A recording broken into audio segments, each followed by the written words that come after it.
Good afternoon. देखिए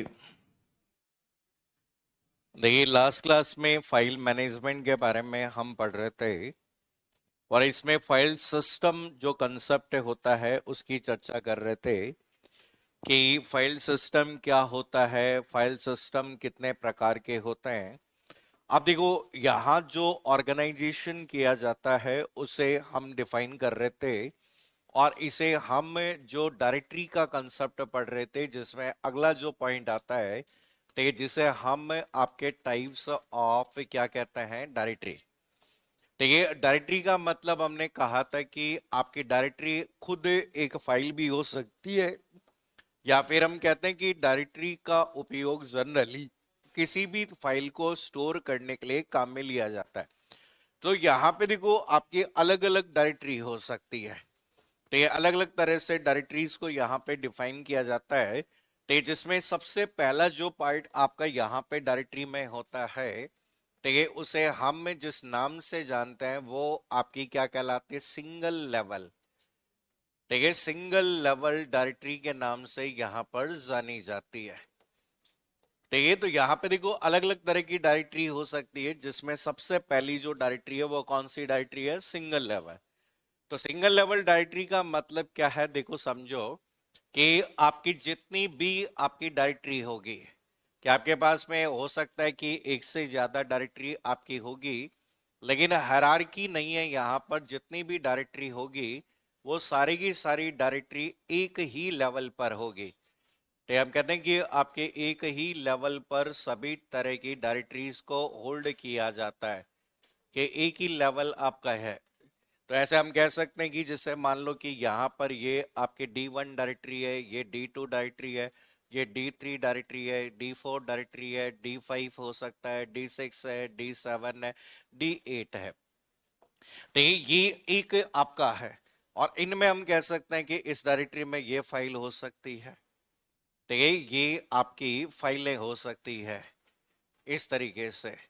तो यहाँ पर इसमें हम कह सकते हैं कि ये आपका जो पार्ट दिया गया है वो आपका कौन सा पार्ट दिया गया, डायरेक्टरी। और इस डायरेक्टरी के अंतर्गत किसको शामिल किया गया है, फाइल को शामिल किया गया है। तो यहाँ पे देखो आपकी सबसे सिंपल तरीका, जो सबसे सिंपल संरचना जहां पर सभी डायरेक्टरी को एक ही स्थान पर रखा जाता है। तो ये सारी की सारी जो डायरेक्टरी होती है वो आपके एक ही जगह पर होती है। तो इस तरीके की संरचना, इस तरीके के लेवल को हम जिस नाम से जानेंगे वो कौन सा कहलाता है, सिंगल लेवल डायरेक्टरी कहलाता है। तो पहले को सिंगल लेवल डायरेक्टरी का मतलब क्या होता है, हेडिंग डालिए, सिंगल लेवल डायरेक्टरी।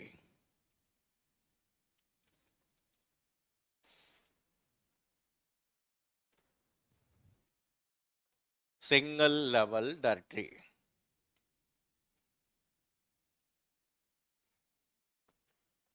इसमें लिखो यह एक सबसे साधारण, यह एक सबसे साधारण प्रकार का, सबसे साधारण प्रकार का डायरेक्टरी, सबसे साधारण प्रकार का डायरेक्टरी स्ट्रक्चर है, डायरेक्टरी स्ट्रक्चर है जिसके अंतर्गत, जिसके अंतर्गत सभी फाइल को, जिसके अंतर्गत, जिसके अंतर्गत सभी फाइल को, फाइल को सामान्य डायरेक्टरी में, सेम डायरेक्टरी, सामान्य डायरेक्टरी में, सामान्य डायरेक्टरी में रखा जाता है, सामान्य डायरेक्टरी में रखा जाता है। मतलब यहाँ पे जितनी भी फाइलें होगी वो आपकी एक ही डायरेक्टरी में होगी। जब मान लीजिए हम कहते हैं हमारे पास में बहुत सारी फाइलें हैं, तो हम जैसे एक डायरेक्टरी में रख सकते हैं। ठीक है, कोई भी एक सिंगल डायरेक्टरी होगी। ठीक है, ऐसा नहीं होगा कि उसमें किसी तरह की अन्य कोई डायरेक्टरी होगी। तो आपकी जितनी भी फाइलें होती है, अगर उन सभी फाइलों को एक सिंगल डायरेक्टरी में रखा जाता है तो उसे हम सिंगल लेवल डायरेक्टरी के नाम से यहां पर जानते हैं। तो यहां पे देखो, इसमें लेकिन लिमिटेशन है। लिमिटेशन क्या है? ठीक है, अगर आप सभी फाइलों को एक ही डायरेक्टरी में रखते हैं तो इसकी लिमिटेशन क्या होगी कि सेम नाम की दो फाइलें सेम डायरेक्टरी में एग्जिस्ट नहीं कर सकते। क्या ऐसा हो सकता है कि डी वन डायरेक्टरी के अंतर्गत हम कह सकते हैं कि आपकी एक ही फाइल, आपकी जो है एक ही तरह की फाइल है और उन दोनों का नाम सेम है, क्या दोनों फाइलों को सेम जगह पे रखा जा सकता है? क्या नहीं रखा। तो ये हम कहते हैं कि यहां पर सिंपल तब है आपका यूज कर सकते हैं। तो कई बार एग्जाम में पूछ लिया जाता है कि यहाँ पे इसकी लिमिटेशन क्या हो सकती है। देखो, यहाँ पे सिंपल तरीका इसलिए है कि ताकि सारी की सारी फाइलें एक ही जगह पे रखी गई है, इसलिए सिंपलेस्ट मेथड है। लेकिन लिमिटेशन यह है कि आपके सेम नेम की फाइल को आप उस डायरेक्टरी में नहीं रख सकते हैं। तो नेक्स्ट पॉइंट लिखिए।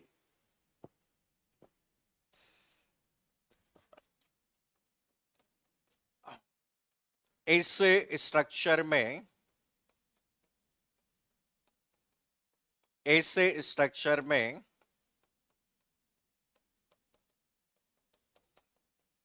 ऐसे स्ट्रक्चर में कॉलिजन की समस्या, टकराव, ऐसे स्ट्रक्चर में कॉलिजन की समस्या, कॉलिजन की समस्या हो सकती है। कॉलिजन की समस्या हो सकती है। कॉलिजन की समस्या हो सकती है तथा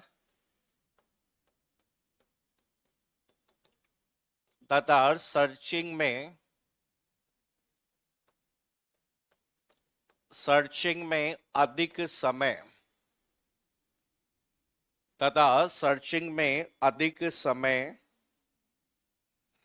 अधिक समय लग सकता है। अधिक समय लग सकता है। तो कॉलिजन की समस्या आपकी हो सकती है क्योंकि यहां पे हम कह सकते हैं कि यहां पे कह सकते हैं कि वी कैन नॉट हैव, ठीक है, फाइल्स, ठीक है, with same name with in A directory. एक ही डायरेक्टरी में हम सेम नाम की दो फाइलें नहीं रख सकते। कि कई बार आपने देखा हो, फोल्डर में आप एक फाइल को कॉपी करते हैं। तो फोल्डर में जब किसी फाइल को कॉपी करते हैं और सेम नेम की फाइल पहले से होती है तो आता है ना कि फाइल इज ऑलरेडी एग्जिस्ट। ठीक है, आपके यहाँ पे हम कहते हैं कि अगर रखने की परमिशन मिल गई, आप सेम नाम की दो ही फाइलें आपको मिल गई, तो उस केस में क्या होगा? रिडंडेंसी। रिडंडेंसी का मतलब डुप्लीकेशन। और अगर डुप्लीकेशन है तो वहां पर अगर आपने गलती से किसी दूसरी फाइल पे कोई ऑपरेशन परफॉर्म कर दिया तो इनकंसिस्टेंसी। भाई आज आपने देखा होगा, ठीक है, डीबीएमएस पढ़ा होगा। ठीक है, डीबीएमएस में आपने देखा होगा कि डीबीएमएस और फाइल सिस्टम में जो मेजर डिफरेंस है वो किसका है? डेटा रिडंडेंसी का। कि फाइल में हो सकता है डुप्लीकेशन पॉसिबल है। डुप्लीकेशन कैसे पॉसिबल है? कि आप सेम डायरेक्टरी में तो नहीं रख सकते, लेकिन सेम नेम की फाइल को क्या दूसरी डायरेक्टरी में रख सकते हो? ठीक है, तो डुप्लीकेशन हो गया ना। लेकिन डेटाबेस में जो भी एंट्री होती है वो कैसी होती है? यूनिक होती है। अगर डुप्लीकेशन है तो भी उसे कंट्रोल किया जाता है। तो ये आपने देखा होगा, डीबीएमएस में पढ़ा होगा कि अगर डुप्लीकेशन पूरी तरह से हटाना संभव नहीं होता है, अगर डुप्लीकेशन है तो उसे कंट्रोल किया जाता है। जैसे प्राइमरी की यूज कर रहे हो, प्राइमरी की क्यों यूज कर रहे हो? यूनिकली आइडेंटिफाई करने के लिए। तो यहां पर हम कहते हैं कि आपकी सेम नेम की फाइल को विद इन डायरेक्टरी में नहीं रख सकते।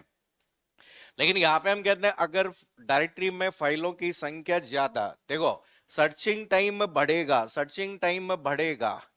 ठीक है, आपका सर्चिंग टाइम बढ़ेगा क्योंकि अगर हम कहते हैं कि नंबर ऑफ फाइल्स, अगर नंबर ऑफ फाइल की संख्या क्या है? ज्यादा, मान लीजिए एक ही डायरेक्टरी में 1000 फाइलें हैं, तो वहां से ढूंढने में आपको क्या होगा, ज्यादा सीधी सी कहानी समझो। एक नोटबुक में 1000 पेज है, तो किसी उस नोटबुक में से किसी चीज को ढूंढना है तो समय ज्यादा लगेगा या कम लगेगा, क्या होगा, ज्यादा समय लगेगा। तो यहां पर हम कह सकते हैं कि इन सभी प्रॉब्लम्स को दूर करने के लिए, तो यहां जो प्रॉब्लम्स दूर, आपकी जो भी प्रॉब्लम आई, इन्हें दूर करने के लिए फिर हमने फिर से नए स्ट्रक्चर का यूज किया है, और जिसे हम यहां पर आजकल यूज करते हैं, जिसे क्या कहते हैं, ट्री लाइक फाइल स्ट्रक्चर, या फिर हम कह सकते हैं ट्री लेवल फाइल स्ट्रक्चर। ठीक है, आजकल जिस स्ट्रक्चर को हम प्रमुख रूप से यूज कर रहे हैं वो आपके ट्री लाइक होता है। ठीक है, ट्री लाइक वर्ड का मतलब, जब भी ट्री शब्द होता है तो ट्री का मतलब होता है हायरार्की। क्या हम कहते हैं कि एक हायरार्की के रूप में किसी फाइल को क्या है, यूज किया जाता है। जैसे आप देखा होगा कि जब भी ट्री लाइक स्ट्रक्चर होता है तो उसमें हम कहते हैं कि हो सकता है कि इस पर्टिकुलर भाग में, जैसे हम कहते हैं कि यहाँ पे D1 D2 और D3, तो ये आपकी यहाँ पर जो है वो आपकी कौन सी डायरेक्टरी हो सकती है, मेन डायरेक्टरी हो सकती है। कि इस केस में आपके पास में मेन डायरेक्टरीज जो है वो हो सकती है कि आपके इस तरीके से कैटेगरीज है आपके, उसके बेस पर आपने मेन डायरेक्टरीज आपने बना दी। ऐसे हम कहते हैं कि इन पर्टिकुलर मेन डायरेक्टरीज के बेस पर आपने कहा कि हो सकता है कि यहां पर आपकी फिर से हमने कोई डायरेक्टरी बना दी। ठीक है, इस तरीके से हम कह सकते हैं कि यहां पर ये जो पार्ट है, तो हम कहेंगे यहाँ पे D1 के अंदर ये है, D2 के अंदर ये है, और D3 के अंदर आपकी कौन सी है, ये वाली फाइल है। तो इसमें जैसे मान लो कि S1 है, S2 है, ठीक है, S3 है, S4 है, S5 है और S6 है। तो हम कहते हैं कि डायरेक्टरी के अंतर्गत जो डायरेक्टरी आती है उस डायरेक्टरी को कौन सी डायरेक्टरी कहते हैं, सब डायरेक्टरी। तो मेन डायरेक्टरी कई जगह मेन डायरेक्टरी बोल देते हैं, और कई जगह अगर टॉप लेवल पर होती है तो वो कौन सी डायरेक्टरी होती है, रूट डायरेक्टरी। ठीक है, टॉप लेवल, ठीक है, हायरार्की में जो सबसे ऊपर वाली जो डायरेक्टरी होती है वो आपके कौन सी डायरेक्टरी होती है, मेन डायरेक्टरी। अब हो सकता है कि जरूरी थोड़ी है कि यहां पे हो सकता है कि जैसे S1 है, अब जैसे S1 हो गया, इधर हम कह सकते हैं S4 हो गया, इधर आपकी S6 हो गया। तो फर्दर हम कह सकते हैं कि इनमें भी हो सकता है कि आपकी, ठीक है, हम कहते हैं और वर्गीकरण किया गया है, तो यहां पर हम कह सकते हैं कि ये फर्दर सब डायरेक्टरी है। फिर से हम कहते हैं कि इसमें भी डायरेक्टरी हो गई।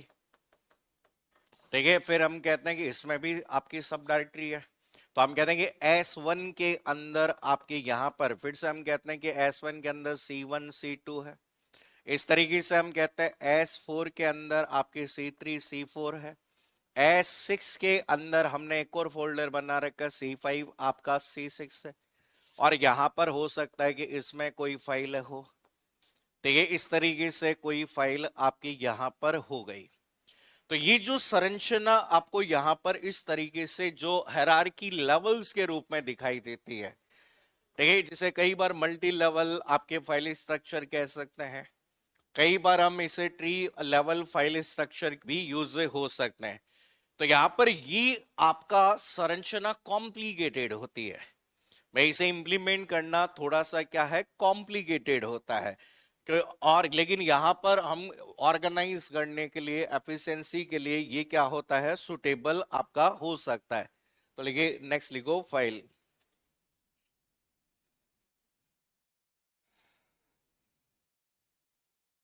आप बताओ क्या सेम नाम की दो फाइलें सेम डायरेक्टरी में हो सकती है, अभी भी नहीं है।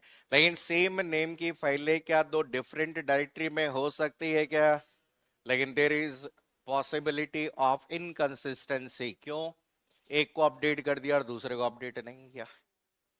मान लीजिए यहां पर कोई फाइल है, ए फाइल है, और यहां पे कोई बी फाइल है, या फिर दोनों जगह ए फाइल, यहां पे भी बायोडेटा और यहां पे भी बायोडेटा आपने कॉपी कर रखा है, आपने फर्दर अपडेट कर दिया एक जगह। क्या एक जगह होने वाला अपडेट ऑटोमेटिकली दूसरी जगह पर अपडेट हो जाएगा, क्या नहीं होगा। और आपने जब कॉपी करने की बात हुई तो उस समय आपने वह फाइल कॉपी कर ली जो पुरानी थी। तो हम कहते हैं कि इसमें ये आपकी समस्या होती है। तो ये साथ में हम कहते हैं कि बाकी तो सब चीजें properties applied on root level will be automatically applied to subdirectory. ठीक है, आप कहते हैं ना कि यहाँ पे जो ट्री रूट में जो प्रॉपर्टीज अप्लाई होगी ऑटोमेटिकली कहाँ हो जाती है, सब डायरेक्टरी में अप्लाई हो जाती है। तो लिखिए ट्री लेवल फाइल स्ट्रक्चर में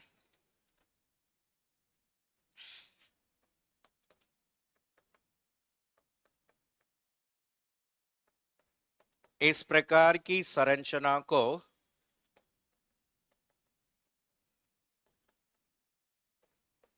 इस प्रकार की संरचना को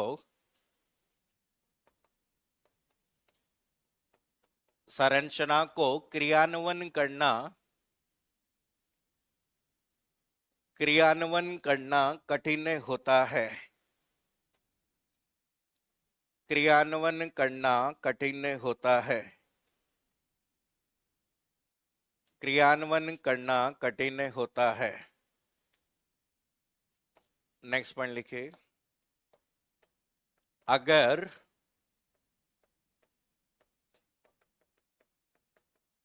अगर सामान्य फाइल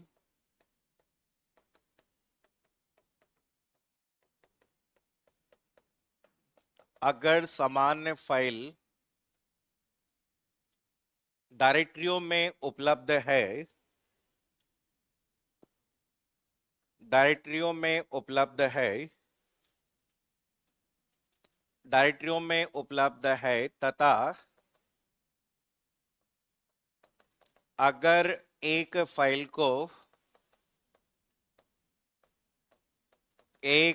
को अपडेट किया जाता है, एक फाइल को अपडेट किया जाता है, अपडेट किया जाता है तो अ- तो अन्य सभी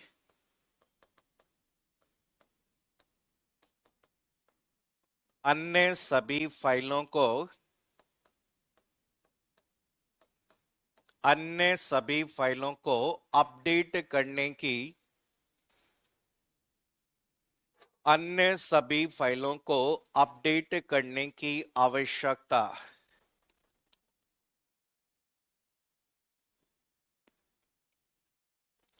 अन्य सभी फाइलों को अपडेट करने की आवश्यकता होती है।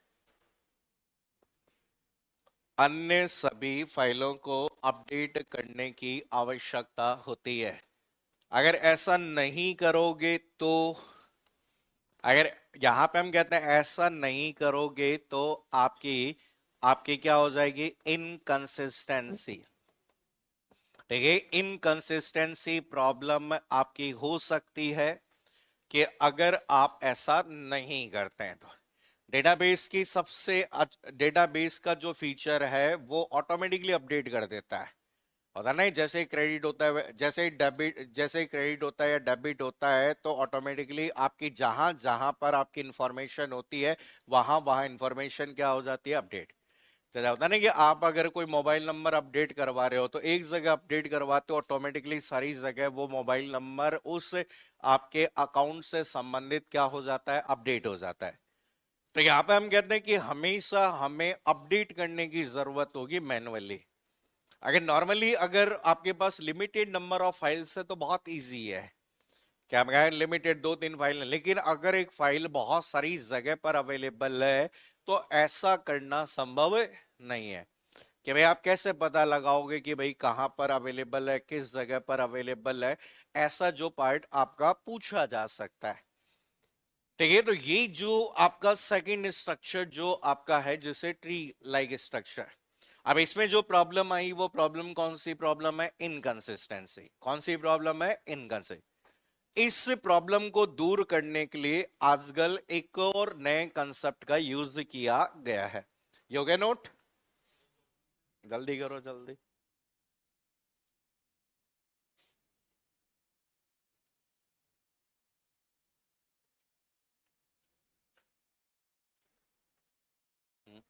एग्जाम कब होगा मेरे को क्या पता।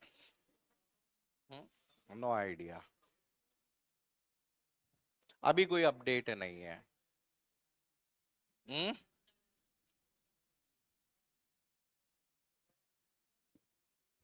अभी कोई अपडेट नहीं। अभी ये है कि भाई इतना ही है कि भाई कहते 22 और 23 अगस्त को संभावना ही नहीं है। नहीं है। हम्म। भाई हम कहते हैं ना कि आप आइडियल जिस स्पीड से अधीनस बोर्ड काम कर रहा है उस स्पीड से अंदाजा लगा सकते हो कि लैब असिस्टेंट का एग्जाम अक्टूबर 2025 में होने वाला था और एग्जाम हो रहा है मई 2026 में। सेम सिचुएशन के साथ में कंप्यूटर अनुदेशक चल रहा है कि अभ्यर्थना नहीं आई, पद नहीं बढ़े, पदों का वर्गीकरण नहीं हुआ, ऐसे बहुत सारी चीजों के साथ में ये है। तो और आज के जमाने में भी हम कहते हैं ना कि आज के समय में भी देखिए डिजिटल दुनिया होते हुए भी अभी भी सारा कार्य पत्राचार्य के माध्यम से किया जा रहा है। तो हम कहते हैं ना कि अब पत्राचार के रूप में इन्होंने अभी भी कबूतर पकड़ रखे हैं जो एक पत्र को एक डिपार्टमेंट से दूसरे डिपार्टमेंट में ले जाने का कार्य करता है। देखिए तो वो हम कहते हैं ना कि पत्र पहुंचने के बाद में उस पत्र को खोलने में भी महीनों लग जाते हैं। देखिए तो इसलिए हम कहते हैं ना अब हो सकता है कि बाहर से जो हमारे अधिकारी लोग गए हुए थे, बाहर गए हुए थे, वो अब आएंगे। लेकिन अभी इतना व्यस्त थे तो पहले छुट्टी मना के आएंगे। हम्म। हम्म। तो अब समय लगता है। आप तो तैयारी करो, बढ़िया है, जो तैयारी है वो है। हम्म। और नहीं तो साइड में जैसे मैंने कई बार कहा है, यूपी में बहुत वैकेंसीज आती है कंप्यूटर की।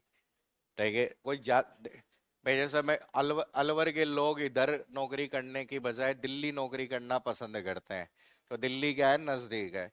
तो वैसे ही भरतपुर हो गया, धौलपुर हो गया, करौली हो गया, यूपी कोई ज्यादा दूर थोड़ी है। भाई यूपी कोई ज्यादा दूर नहीं है। ऐसे डूंगरपुर बांसवाड़ा के लोगों के पास में एमपी पड़ता है। तो इतना कोई फर्क पड़ता नहीं है कि भाई आप हैं। हम्म। यूपी में ये मान के चलो कि अगले एक साल यूपी में भयंकर बढ़तियां हैं। 2027 में इलेक्शन है। अभी यूपी में भयंकर वैकेंसीज है। ठीक है तो एक बार कहीं भी हम कहते हैं ना कि आसपास दिल्ली में तो नहीं आती अभी। लेकिन यूपी में वैकेंसीज अभी जैसे थोड़े दिन पहले कंप्यूटर असिस्टेंट की वैकेंसी आई। कंप्यूटर असिस्टेंट की अभी तो गई है vacancy. Computer UP computer operator की आई, उससे पहले कंप्यूटर एलटी ग्रेड की आई। तो ये लगातार वैकेंसीज आ रही है तो आप दे सकते हैं एग्जाम। बाकी इसमें आगे और थोड़ा डील अगर जितना डिले हुआ तो फिर आपको दो वैकेंसी एक साथ मिल जाएगी। ठीक है सूचना सहायक भी आ जाएगा तब तक। ठीक है ये मानो कि 2027 में बढ़ती बढ़ती है। ठीक है और जितनी बढ़तियां 2027 में निकलेगी वो सब 2027 में कंप्लीट होगी क्योंकि 28 में क्या है, इलेक्शन। तो ये सब अपनी बढ़तियां जैसे होता है ना कि बार बार भजन लाल जी कहते हैं 251 बढ़तियां हमने करा दी। तो ऐसे वो संख्या बताएंगे फिर उस समय 2551 करवा दी। ठीक आंकड़े बोलने में क्या जाता है? कौन चेक करता है उनको, है वो बोलने में तो ऐसे ही बोलते हैं? उनको कुछ थोड़ी पता है। देखो समझो है। देखो समझो है। देखिए अगला जो पार्ट आपको याद रखना है, अगला जो भाग आता है जिसे ए साइक्लिक। देखिए नेक्स्ट जो पार्ट आपको यहां पर स्ट्रक्चर यूज होता है जिसे ए साइक्लिक ग्राफ। ठीक है डायरेक्टरी। हम कहते हैं कि डायरेक्टरी स्ट्रक्चर कह सकते हैं। देखिए हम कहते हैं कि अगला जो भाग आपका आता है जिसे ए साइक्लिक ग्राफ। अब जब आप डेटा स्ट्रक्चर एल्गोरिथम पढ़ोगे तो वहां बहुत सारे ग्राफ पढ़ोगे। तो वैसे ही यहां पर एक प्रकार का ग्राफ होता है जिसे क्या कहते हैं, ए साइक्लिक ग्राफ। तो बेसिकली यहां पर इसे बनाया गया किसकी कमियों को दूर करने के लिए, जो हमारी ट्री स्ट्रक्चर में जो कमियां आई। तो हम कहते हैं कि जो भी ट्री स्ट्रक्चर में हमारी कमियां आई है उन कमियों को दूर करने के लिए इस तरीके के डेटा स्ट्रक्चर को बनाया गया है। तो इसमें हम कहते हैं कि यहां पे देखो कि आपने का बेसिकली इस डेटा स्ट्रक्चर का उपयोग किया जाता है फाइल शेयरिंग के लिए। मेनली हम ये जो डेटा स्ट्रक्चर यूज करते हैं वो डेटा स्ट्रक्चर किसमें काम आता, फाइलों को शेयर करने के लिए। क्या हम कहते हैं कि एक डायरेक्टरी की फाइल को दूसरी डायरेक्टरी में शेयर करने के लिए हम ये डेटा स्ट्रक्चर यूज कर सकते हैं।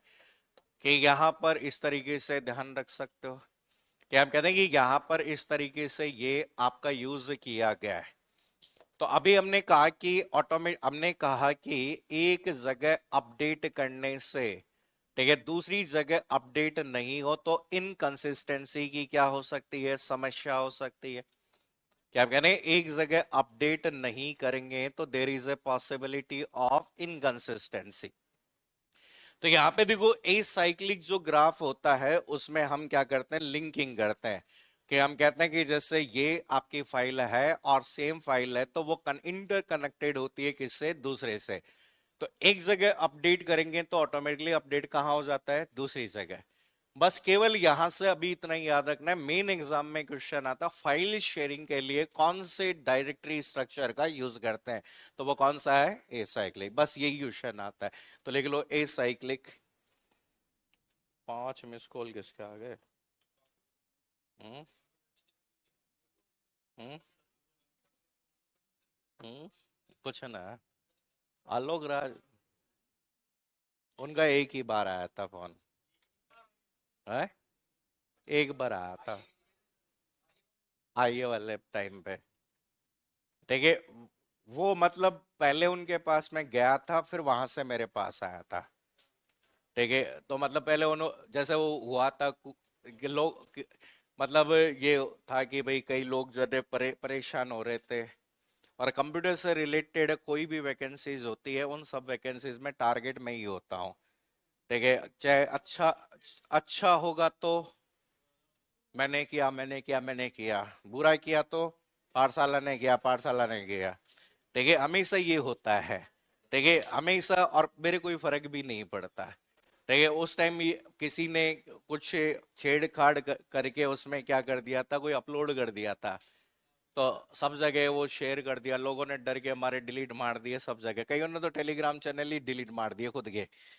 ठीक है, ऐसा होता है ना, बिल में घुस जाना सब। फिर मैंने कहा, बच्चे कह रहे हैं कि साहब हमारी नौकरी चली जाएगी, मैं क्या, तुम तो एक काम करा, मेरा नाम लिख देना। ठीक है, बोले यहाँ से लिया, हो गया खत्म। ठीक है, सब निकल गए। फिर मैं उन्होंने कहा कि भाई ये होगा ये होगा। ठीक है, मैंने कहा ठीक है करो। फिर एक जगह से फोन करवाया, फिर उन्होंने कहा कि भाई ठीक है, पहले बता देते कि क्या नाम है, इस तरीके की बात है। देखो होता है क्या है, ठीक है, राहुल गांधी बहुत बड़ा आदमी है। तो मैं हमें एक्चुअल में he is very intelligent person. ठीक है, उसे मोदी जी से 2 लाइन बिना देखे नहीं बोली जाती। ठीक है, अभी बंगाल में उसको सस्पेंड कर दिया ना, बीजेपी कार्यकर्ता को, जिन्होंने मोदी जी का भाषण देते टाइम वो वीडियो बना के वायरल कर दिया। ठीक है, उसको सस्पेंड कर दिया हाथों हाथ, टेलीप्रॉम्प्टर जो यूज कर रहे थे। ठीक है, तो एक्चुअल में क्या होता है कि यहाँ क्या होता है, उन्होंने क्या दो चीजें पकड़ रखी है, हिटलर की दो चीजें थी। ठीक है, किसी भी झूठ को बार बार बोलो और सब बोलो, वो सच माना जाएगा। मतलब मोदी जी कहते हैं कि नेहरू जी के कपड़े लंदन धुलने जाते थे, सब नेता कहते हैं लंदन धुलने जाते थे। कोई देखता है, कोई देखने गया, नहीं गया, सब बोले तो हम कहते हैं और लंदन ही जाते होंगे।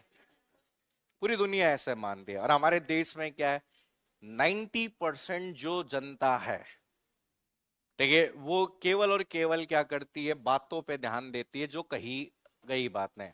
अब ऐसे फॉर एग्जाम्पल मैं लेटेस्ट एग्जाम्पल दूं कि जैसे एक बड़े भागवत कथा है तो वो कहते हैं कि जहां मैं भागवत कथा करता हूं वहां की मिट्टी अगर आप घर ले जाकर अपने तुलसी के पौधे में लगा दोगे तो आपको कभी गरीबी नहीं देखनी पड़ेगी, खूब पैसा आएगा। और जनता अगर बात करें वहां की मिट्टी लेने आती है। अभी लेटेस्ट अभी वीटी वीटी रोड पे हुआ था, और उनके लिए महिलाएं बुरी तरीके से पागल है। सच है ये। देखिए, मतलब 10 दिन 11 दिन उसी पंडाल में बैठे रहना। ठीक है, कई लोग ऐसे होते हैं, हम तो उनका अगर आपने देखा होगा कि ऐसा बहुत सारी चीजें होती है, और वो 3 घंटे की उस कथा के 11 दिन के 50 लाख रुपए लेते हैं। तो हम सोच के देंगे कि भाई हमें कहा जाता है कि मोह माया से दूर रहो, और ये सारे आप देख लो हेलीकॉप्टर से घूम रहे हैं, डिफेंडर से घूम रहे हैं, ठीक है, कोई जगुआर से घूम रहा है। ठीक है, तो ये मतलब पहले मतलब क्या होता था, सब कुछ त्याग देना। वो तो माना जाता है कि ठीक है, सही है कि सब कुछ त्याग दो। आप तुम अगर बात करें, बन रहे हो सब कुछ पाने के लिए आजकल। ठीक है, सत्ता चाहिए तुम्हें, कुर्सी चाहिए। ठीक है, पुराने समय में आपने देखा होगा, यहाँ पे गौतम बुद्ध का नाम सुना होगा। ठीक है, उनको अगर जब ज्ञान की जरूरत थी तो वो सब कुछ चलता हुआ छोड़ छाड़ के क्या है, जंगलों में चले गए। वो होता है पहले के समय में। आजकल हम क्या जंगलों से आ गए हैं, जंगल में कहीं थे हैं, वहां से हमें पता चला कि भाई ये है। तो ये एक तरीका है, बाकी तो कुछ नहीं है। आज भी पढ़े लिखे बहुत इंटेलिजेंट लोग हैं। देखिए, हर चीज है कि पढ़ाई, देखो पढ़ाई को क्यों महत्व नहीं दिया जा रहा, क्योंकि जब आप पढ़ लोगे तो आपको नॉलेज होगी, और नॉलेज जिस दिन हो गई उस दिन आप सही और गलत की पहचान करने लगोगे। लेकिन अगर तुम अनपढ़ रहोगे, पढ़ोगे नहीं, तो तुम्हें नॉलेज भी कैसे होगी। देखिए, कभी भी हमें नॉलेज नहीं होगी। आप पढ़िए कि यहाँ पे आप किताबें, अब ये आजकल तो व्हाट्सएप फेसबुक यूनिवर्सिटी का ज्ञान चल रहा है, किताबें पढ़िए। आप जब किताबें पढ़ोगे तो उस समय आप देखोगे क्या है। तो ये किस तरीके से आज हम कहते हैं ना बातें, जैसे हम कहते हैं ना कि क्या हुआ क्या नहीं हुआ, हर समय के हालात अलग होते हैं। आज के जो हालात है, उन हालातों में अगर तुम्हें भी प्रधानमंत्री बना दिया जाए तो तुम्हारे लिए देश चलाना कोई बहुत बड़ी बात नहीं है। है, अरे मतलब चलाना बहुत बड़ी बात नहीं। जैसे तुम होता है ना घर के, जैसे तुम अम्बानी के घर पैदा हो गए, तो तुम्हें जिंदगी काटनी कोई आसान, हम कहते हैं कि मुश्किल थोड़ी है। लेकिन वहीं अगर बात करें, तुम कहीं किसी ऐसी जगह पे जहां बहुत सारे अभाव है, वहां पैदा हुए, तो उस दिन से तुम्हारी मुश्किलें क्या हो जाएगी, शुरू हो जाएगी। आज हम सब क्यों पढ़ रहे हैं, आप जो पढ़ रहे हो क्यों पढ़ रहे हैं हम सब लोग, क्योंकि हमें वास्तव में देखिए नौकरी लगना है। क्योंकि हमें अपना फ्यूचर दिखता है कि भाई नौकरी नहीं लगे, ठीक है, हमारे पास में कोई स्कोप नहीं है, हम नेता नहीं बन सकते, ये नहीं कर सकते। बिजनेस, ठीक है, बिजनेस के लिए डर, आप कहते हैं ना कि हर किसी को डर रहता है। तो ये चीजें होती है, इसलिए हम जिस पे, तो मिडिल क्लास के साथ में सबसे बड़ी दिक्कत है कि वो जिस दिन पैदा होता है उसी दिन से उसके घर वाले डॉक्टर बनेगा, इंजीनियर बनेगा, मास्टर बनेगा। कोई नहीं कहता प्रधानमंत्री बनेगा, मुख्यमंत्री बनेगा, कोई कहता है? कोई नहीं कहता। जबकि नेता के घर में पैदा होते ही एमएलए साहब आ गए, एमपी साहब आ गए। भाई जगह जगह की बात है कि ये कहानी, इसलिए हम कहते हैं मेहनत करते हैं थोड़ी सी है। देखो समझो है, तो ये ए साइक्लिक ग्राफ में लिखो, एक पॉइंट लिख लो है, ए साइक्लिक ग्राफ में लिखो, इस संरचना का उपयोग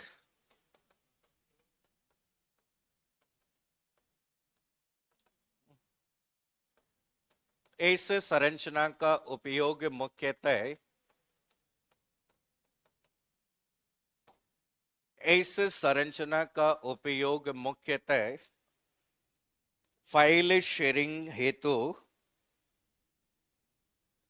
फाइल शेयरिंग हेतु किया जाता है।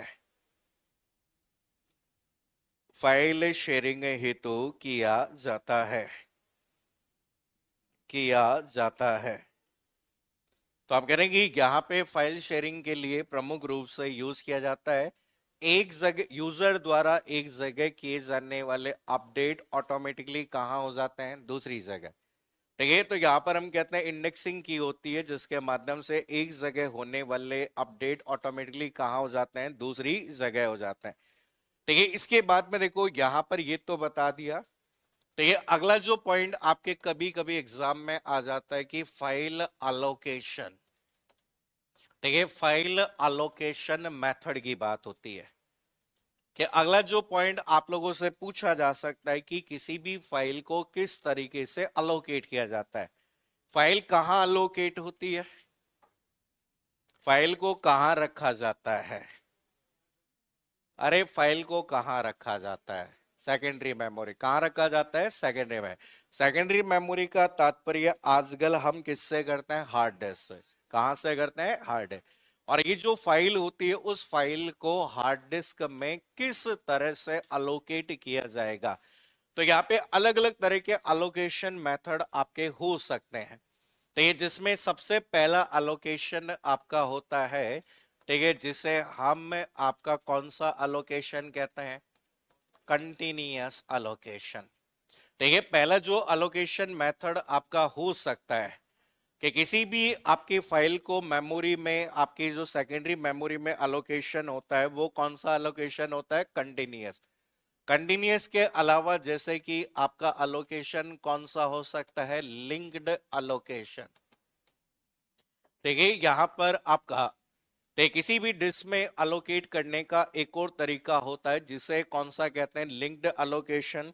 और तीसरा जो पार्ट आपका अलोकेशन होता है जिसे जनरली हम कौन सा अलोकेशन कह सकते हैं, इंडेक्स अलोकेशन। ठीक है, तो यहाँ पे मेनली आपके जो अलोकेशन होते हैं वो तीन तरह के अलोकेशन हो सकते हैं।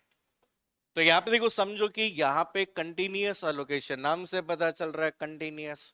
तो कंटिन्यूअस का मतलब होता है कि जो भी डिस्क है उस डिस्क में जो भी स्पेस होगा, जैसे ऐसे समझो एग्जांपल के तौर पर ये कोई भी हार्ड डिस्क है। तो इस हार्ड डिस्क की जब भी बात करेंगे तो इस हार्ड डिस्क को हम कहते हैं मल्टीपल ब्लॉक में क्या किया गया है, डिवाइड किया गया है। ठीक है, ऐसे बहुत सारे ब्लॉक होते हैं, जैसे आपने पढ़ा था पिछली क्लास में कि कोई भी डिस्क होती है उस डिस्क को छोटे छोटे भागों में बांटा होता है। डिस्क को आपके प्रमुख रूप से कौन कौन से भाग में बांटा जाता है, ट्रैक और सेक्टर। किसमें बांटते हैं, ट्रैक और सेक्टर। और प्रत्येक ट्रैक का जो छोटा अंश होता है वो क्या कहलाता है, क्या कहलाता है, सेक्टर। ठीक है, तो अब यहाँ पे कंटिन्यूअस अलोकेशन की जब भी बात होगी तो यहां पर आपकी जो भी फाइल होगी उस फाइल को सीक्वेंशियल मैनर में अलोकेट किया जाएगा। सीक्वेंशियल मैनर का मतलब है क्रम में। जैसे मान लीजिए अगर कोई फाइल है, उस फाइल को अलोकेट करना है, जैसे ए फाइल है तो ए फाइल को जैसे कंटिन्यूअस ब्लॉक होंगे, जैसे यहां पर ये ए फाइल है। ऐसे कोई बी फाइल आपको अलोकेट करनी है तो फिर उसके लिए कंटिन्यूअस आपके क्या होने चाहिए, ब्लॉक होने चाहिए। तो अगर हम यहाँ पे सिक्वेंशियल मैनर में अलोकेशन करते हैं तो वो कौन सा अलोकेशन कहलाएगा, कंटिन्यूअस अलोकेशन। तो यहाँ पे क्या होगा, इसके साथ में क्या होती है, एक टेबल भी मेंटेन होगी। तो ये इसके साथ में क्या होगी, एक टेबल भी मेंटेन करके रखी जाएगी। ठीक है, और इस टेबल के अंतर्गत जो भी फाइलें होंगी उन सभी फाइलों की क्या होगी, इंफॉर्मेशन। जैसे ठीक है, पहली इंफॉर्मेशन क्या होगी, फाइल नंबर, फाइल नेम। जैसे फाइल नेम है ए बी और कोई सी। फिर इसके बाद में आपका कौन सा ब्लॉक, स्टार्ट ब्लॉक। जैसे ये पहले ब्लॉक से शुरू हो रहा है, ये पांचवें ब्लॉक से शुरू हो रहा है, या ये आपके 90 ब्लॉक से शुरू हो रहा है। कि यहाँ पे आपके स्टार्ट ब्लॉक आपका कौन सा है, साथ में ब्लॉक की क्या लेंथ, कि ब्लॉक की लेंथ, जैसे ये 3 ब्लॉक में है, ये 2 ब्लॉक में है, ये 3 ब्लॉक में, ये सब। तो ये सब इंफॉर्मेशन एक टेबल में आपकी क्या की जाती है, मेंटेन की जाती है। अब देखो, अगर इस तरीके से अलोकेशन किया जा रहा है तो इसमें होगा क्या, कि हम कहते हैं कि यहां पर हमेशा हमें फाइल को अलोकेट करने के लिए कंटिन्यूअस ब्लॉक की आवश्यकता होगी। ठीक है, अगर आपके पास में कंटिन्यूअस ब्लॉक नहीं हो, जितनी लेंथ चाहिए उतनी लेंथ अवेलेबल नहीं है, तो क्या आप फाइल को स्टोर कर पाओगे क्या, हाँ या नहीं, हाँ या नहीं। तो अब इसमें हम कहते हैं कि एक्सेस दोनों सपोर्टेड होता है, डायरेक्ट भी हो सकता है और आपका कौन सा सिक्वेंशियल भी एक्सेस हो सकता है। लेकिन इसमें आपके जो समस्या होती है वो कौन सी है, इंटरनल फ्रेगमेंटेशन और एक्सटर्नल फ्रेगमेंटेशन, दोनों प्रॉब्लम है। दोनों प्रॉब्लम कैसे, जैसे समझो, तो ये ब्लॉक साइज, तो ये ब्लॉक साइज आपके यहां पे 512 बाइट का है, ऐसा समझो। इस आपका जो अंतिम ब्लॉक है, उस अंतिम ब्लॉक में आपने केवल और केवल कितनी बाइट को स्पेस यूज किया है, कितने, 12 बाइट। अब आपके पास खाली कितनी जगह पड़ी है, 500 बाइट। लेकिन दूसरी फाइल को 400 बाइट चाहिए, क्या आप उस फाइल को इसमें रख सकते हैं क्या, नहीं, क्योंकि एक ब्लॉक में हमेशा एक ही फाइल आती है, हमेशा ध्यान रखना। हमेशा हर ब्लॉक के अंदर एक ही प्रोसेस होगी, हर ब्लॉक में एक ही क्या होगी, फाइल होगी। तो अगर पर्याप्त स्पेस होते हुए भी रिक्वेस्ट की गई 400 बाइट की, तो ये उपलब्ध स्पेस होते हुए भी इसे किसी अन्य प्रोसेस को या फाइल को आवंटित नहीं किया जा सकता। ये फ्रेगमेंटेशन कौन सा फ्रेगमेंटेशन कहलाएगा, कौन सा कहलाएगा, इंटरनल फ्रेगमेंटेशन। ठीक है, ऐसे हम कहते हैं कि इस डिस्क में एक जगह है, एक जगह खाली है, यहां पे भी खाली है, बाकी सब जगह भरे हुए हैं। यहां पे हम कहते हैं कि 512 बाइट है, यहां 512 बाइट है और यहां 500 बाइट, ये बाकी के भरे हुए हैं। ये किसी डिस्क ने ले रखे हैं, ये किसी डिस्क के पास में है, ये किसी आपकी फाइल के पास में है, ये किसी फाइल के पास में है, ये किसी फाइल के पास है। अब तीन जगह पे 512 बाइट, 512 बाइट, 512 बाइट है। मुझे 1500 बाइट चाहिए, तो क्या मैं फाइल को अलोकेट कर सकता हूं, नहीं, क्योंकि हमें जो ब्लॉक चाहिए वो कैसे चाहिए, कंटिन्यूअस चाहिए। तो यहां पर ये जो प्रॉब्लम, जहां हम कहते हैं कि बार बार फाइल को डिलीट करने या खाली जगह जो लगातार नहीं है उसकी वजह से जो समस्या होती है, उस समस्या को कौन सा फ्रेगमेंटेशन कहते हैं, एक्सटर्नल। तो यानी कि फ्रेगमेंटेशन मेमोरी को आवंटन करने से संबंधित एक समस्या होती है, जो मेमोरी मैनेजमेंट में बताऊंगा कि मेमोरी अलोकेशन से रिलेटेड एक प्रॉब्लम होती है, जहां पर्याप्त स्पेस होने पर भी किसी प्रोसेस या किसी फाइल को आवंटित नहीं किया जा सकता। रीजन, एक ब्लॉक में एक ही प्रोसेस हो सकती है। तो यहां पे अगर आपके बहुत बड़ी साइज के ब्लॉक में एक छोटी फाइल को प्रोसेस कर दिया गया तो बाकी का जगह खराब हो जाएगा, ठीक है, और वो प्रॉब्लम होगी, वो कौन सी होगी, इंटरनल। लेकिन हम कहते हैं फाइल को डिलीट करने से जगह जगह खाली ब्लॉक बन जाते हैं, ठीक है। इन सभी ब्लॉक का जो टोटल स्पेस है पर्याप्त है, लेकिन लगातार नहीं होने की वजह से इसे आवंटित नहीं किया जा सकता। इसलिए जो समस्या है वो समस्या कौन सी है, एक्सटर्नल फाइल। तो यार कि इसमें दोनों ही तरह की समस्याएं संभव है, इंटरनल भी है और एक्सटर्नल भी है। तो लिखो सबसे पहले कंटिन्यूअस अलोकेशन का मतलब, कंटिन्यूअस अलोकेशन,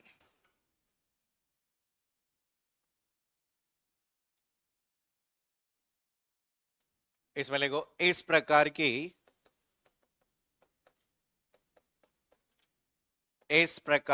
फाइल अलोकेशन में, इस प्रकार की फाइल अलोकेशन में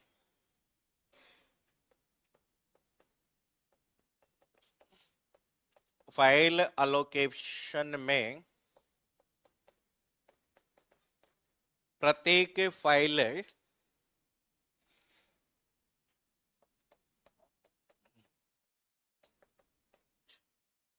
प्रत्येक फाइल को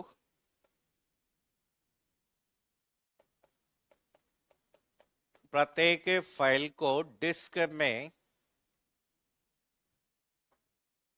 प्रत्येक फाइल को डिस्क में लगातार लगातार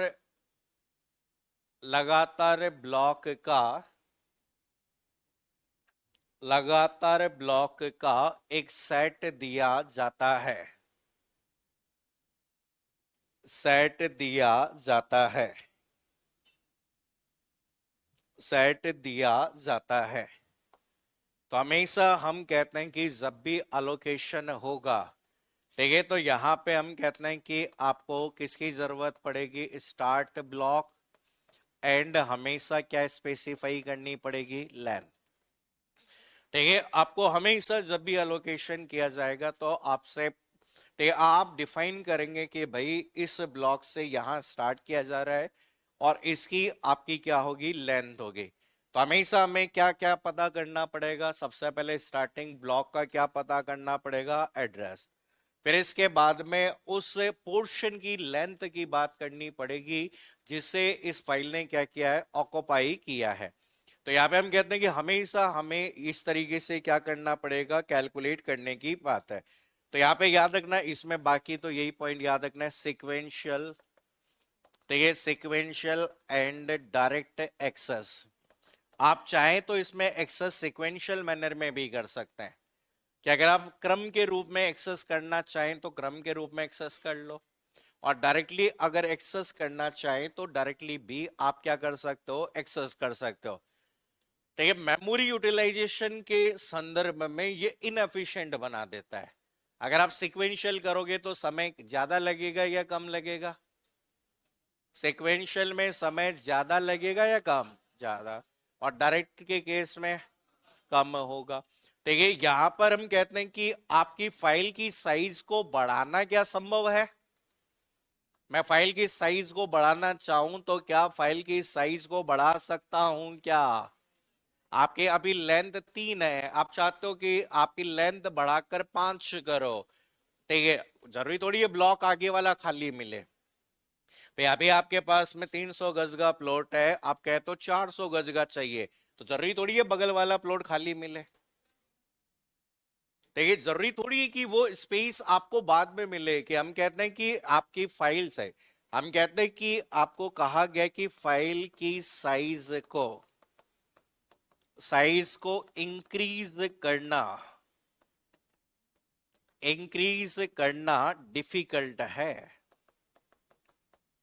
डिफिकल्ट है, कि हम कहते हैं कि फाइल की साइज को अगर हम बढ़ाना चाहेंगे तो भी यहां पर ये आपकी प्रॉब्लम हो सकती है।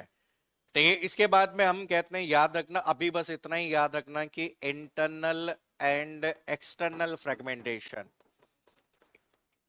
इसमें जो फ्रेगमेंटेशन जो होता है वो इंटरनल भी हो सकता है और आपका कैसा भी हो सकता है, एक्सटर्नल। ये क्वेश्चन एग्जाम में आता है कि कौन से फाइल एलोकेशन में इंटरनल फ्रेगमेंटेशन हो सकता है। अगर फ्रेगमेंटेशन है तो सही तरह से कभी भी यूटिलाइजेशन आपका यहां पर नहीं हो सकता है, तो ये याद रखिए, ये लिख लो।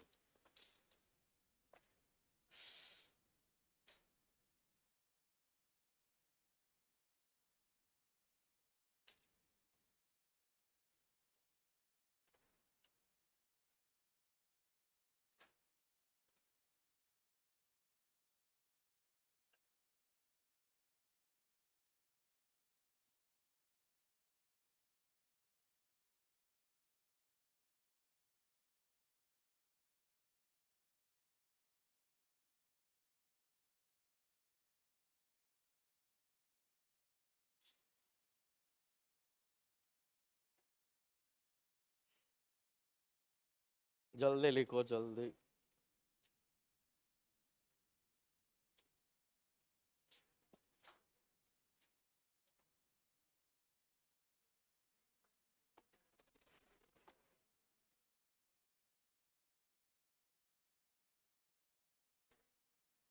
नहीं, वो तो एक सिंपल मेथड है, वो यूज नहीं करते, फिर तो वो हम पेजिंग का और सेगमेंटेशन का कंसेप्ट, वो आएगा। देखिए, डिस्क डीफ्रेगमेंटर तो एक सिंपल यूटिलिटी प्रोग्राम होता है, वो केवल और केवल वो फ्रेगमेंटेशन, एक्सटर्नल फ्रेगमेंटेशन रिमूव करेगा, लेकिन इंटरनल फ्रेगमेंटेशन स्टिल एग्जिस्ट। हाँ, तो वही तो कह रहा हूँ। अब देखो, अगला जो पार्ट आता है जिसे आपका लिंक्ड अलोकेशन कहते हैं।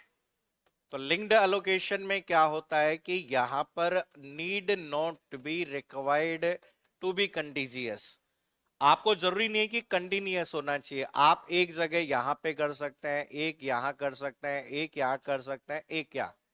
और यहां पे हम कहते हैं कि इनसे संबंधित आपकी यहां पर क्या होती है, एक मेंटेन कर ली जाती है क्या, डायरेक्टरी।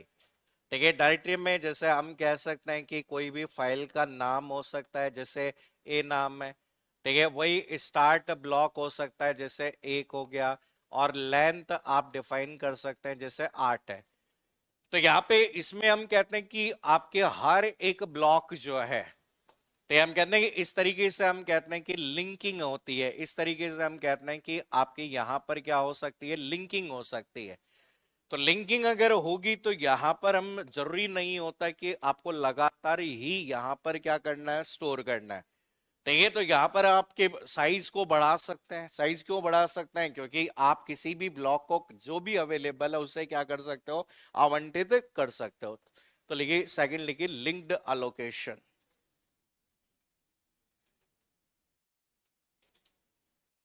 लिंक्ड अलोकेशन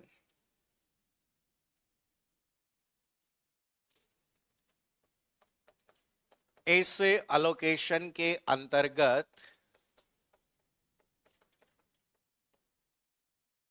इस अलोकेशन के अंतर्गत प्रत्येक फाइल में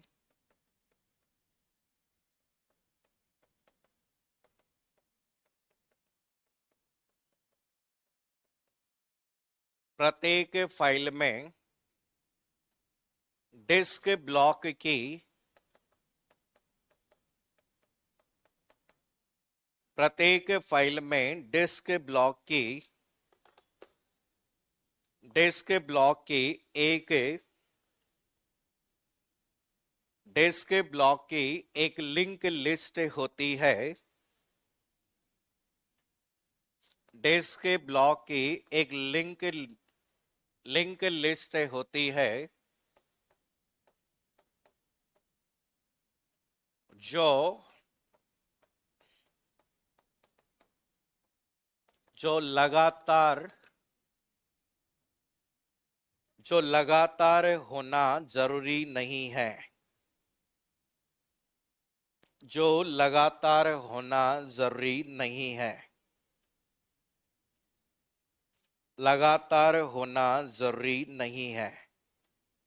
तो हम कह रहे हैं यहाँ पे जो लिंक लिस्ट है वो आपकी जरूरी नहीं होती कि यहाँ पे आपकी कंटिन्यूअस हो। आप यहाँ जो भी अलोकेशन कर रहे हैं वो आपका कैसा हो सकता है, इस तरीके से डिफाइन किया गया। ठीक है, तो याद रखना कि इसमें हम यूज कर सकते हैं।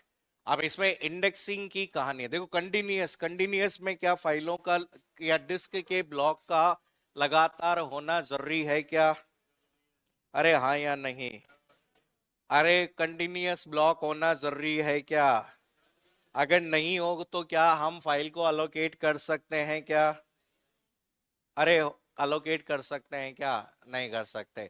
ठीक है, तो यहाँ पर हम कहते हैं टेबल को मेंटेन करके रखा जाता है, जिसमें कौन सा एड्रेस होता है, स्टार्टिंग ब्लॉक का एड्रेस, और साथ में क्या रखा जाता है, क्या रखा जाता है, आपकी लेंथ रखी जाती है।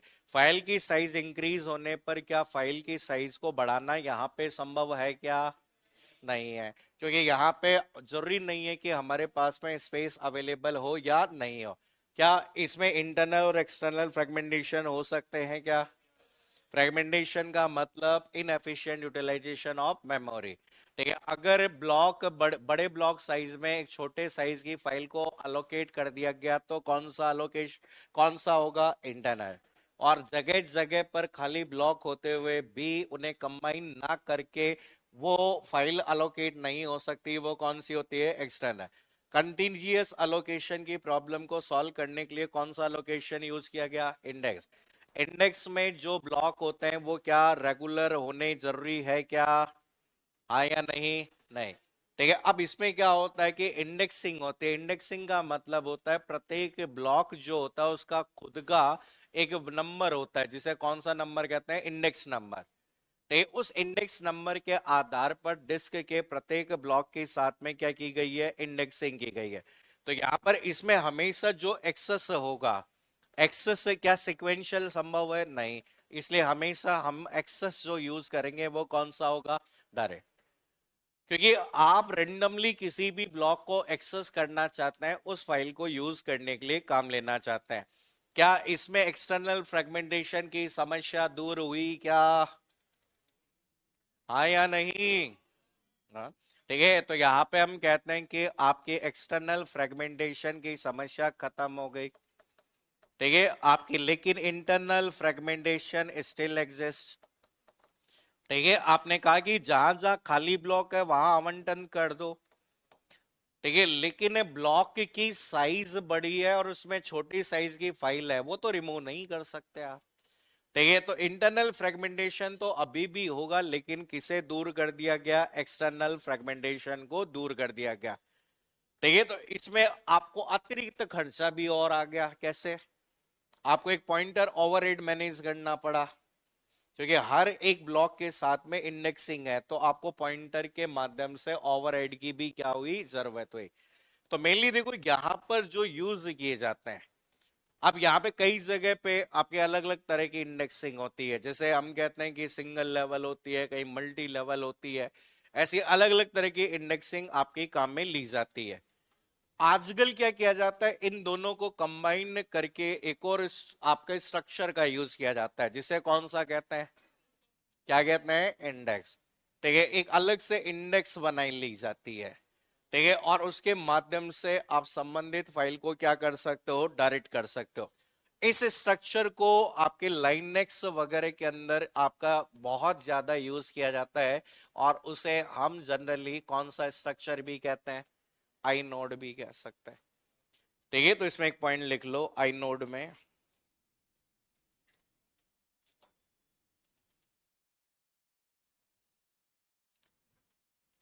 इस पे लिखो, यह अलोकेशन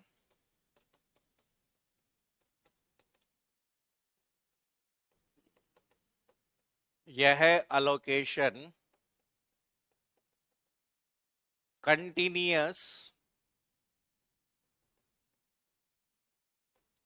कंटिन्यूअस तथा लिंक्ड अलोकेशन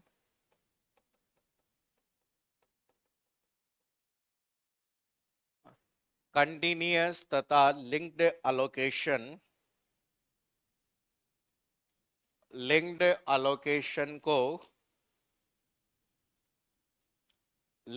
अलोकेशन को शामिल करता है। लिंक्ड अलोकेशन को शामिल करता है। ठीक है, ये जनरली याद रखना है, ये किसकी टर्म्स में याद रखना है, अगर कभी वर्ड आ जाए, कौन सा वर्ड आ जाए, आई नोड।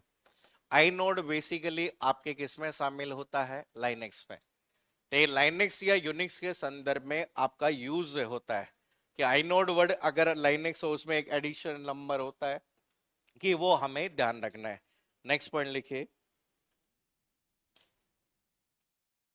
अगला पॉइंट लिखो, इंडेक्स अलोकेशन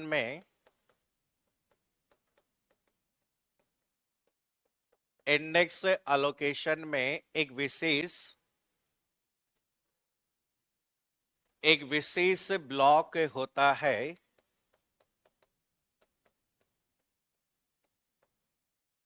एक विशेष ब्लॉक होता है जिसे जिसे इंडेक्स जिसे इंडेक्स ब्लॉक कहा जाता है। इंडेक्स ब्लॉक कहा जाता है जो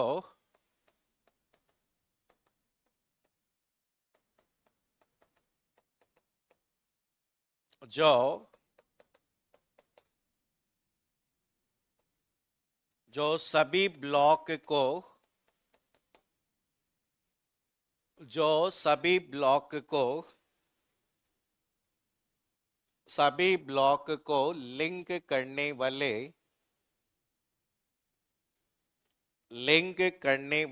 पॉइंटर को लिंक करने वाले पॉइंटर को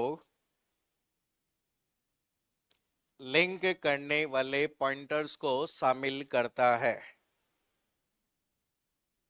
पॉइंटर को शामिल करता है, शामिल करता है। तो इससे भी हम कहते हैं कि यहां पे हम कहते हैं कि ओवरकम फ्रॉम कौन सी प्रॉब्लम, एक्सटर्नल फ्रेगमेंटेशन। इससे भी हम कहते हैं कि एक्सटर्नल फ्रेगमेंटेशन की समस्या से दूर हो सकते हैं।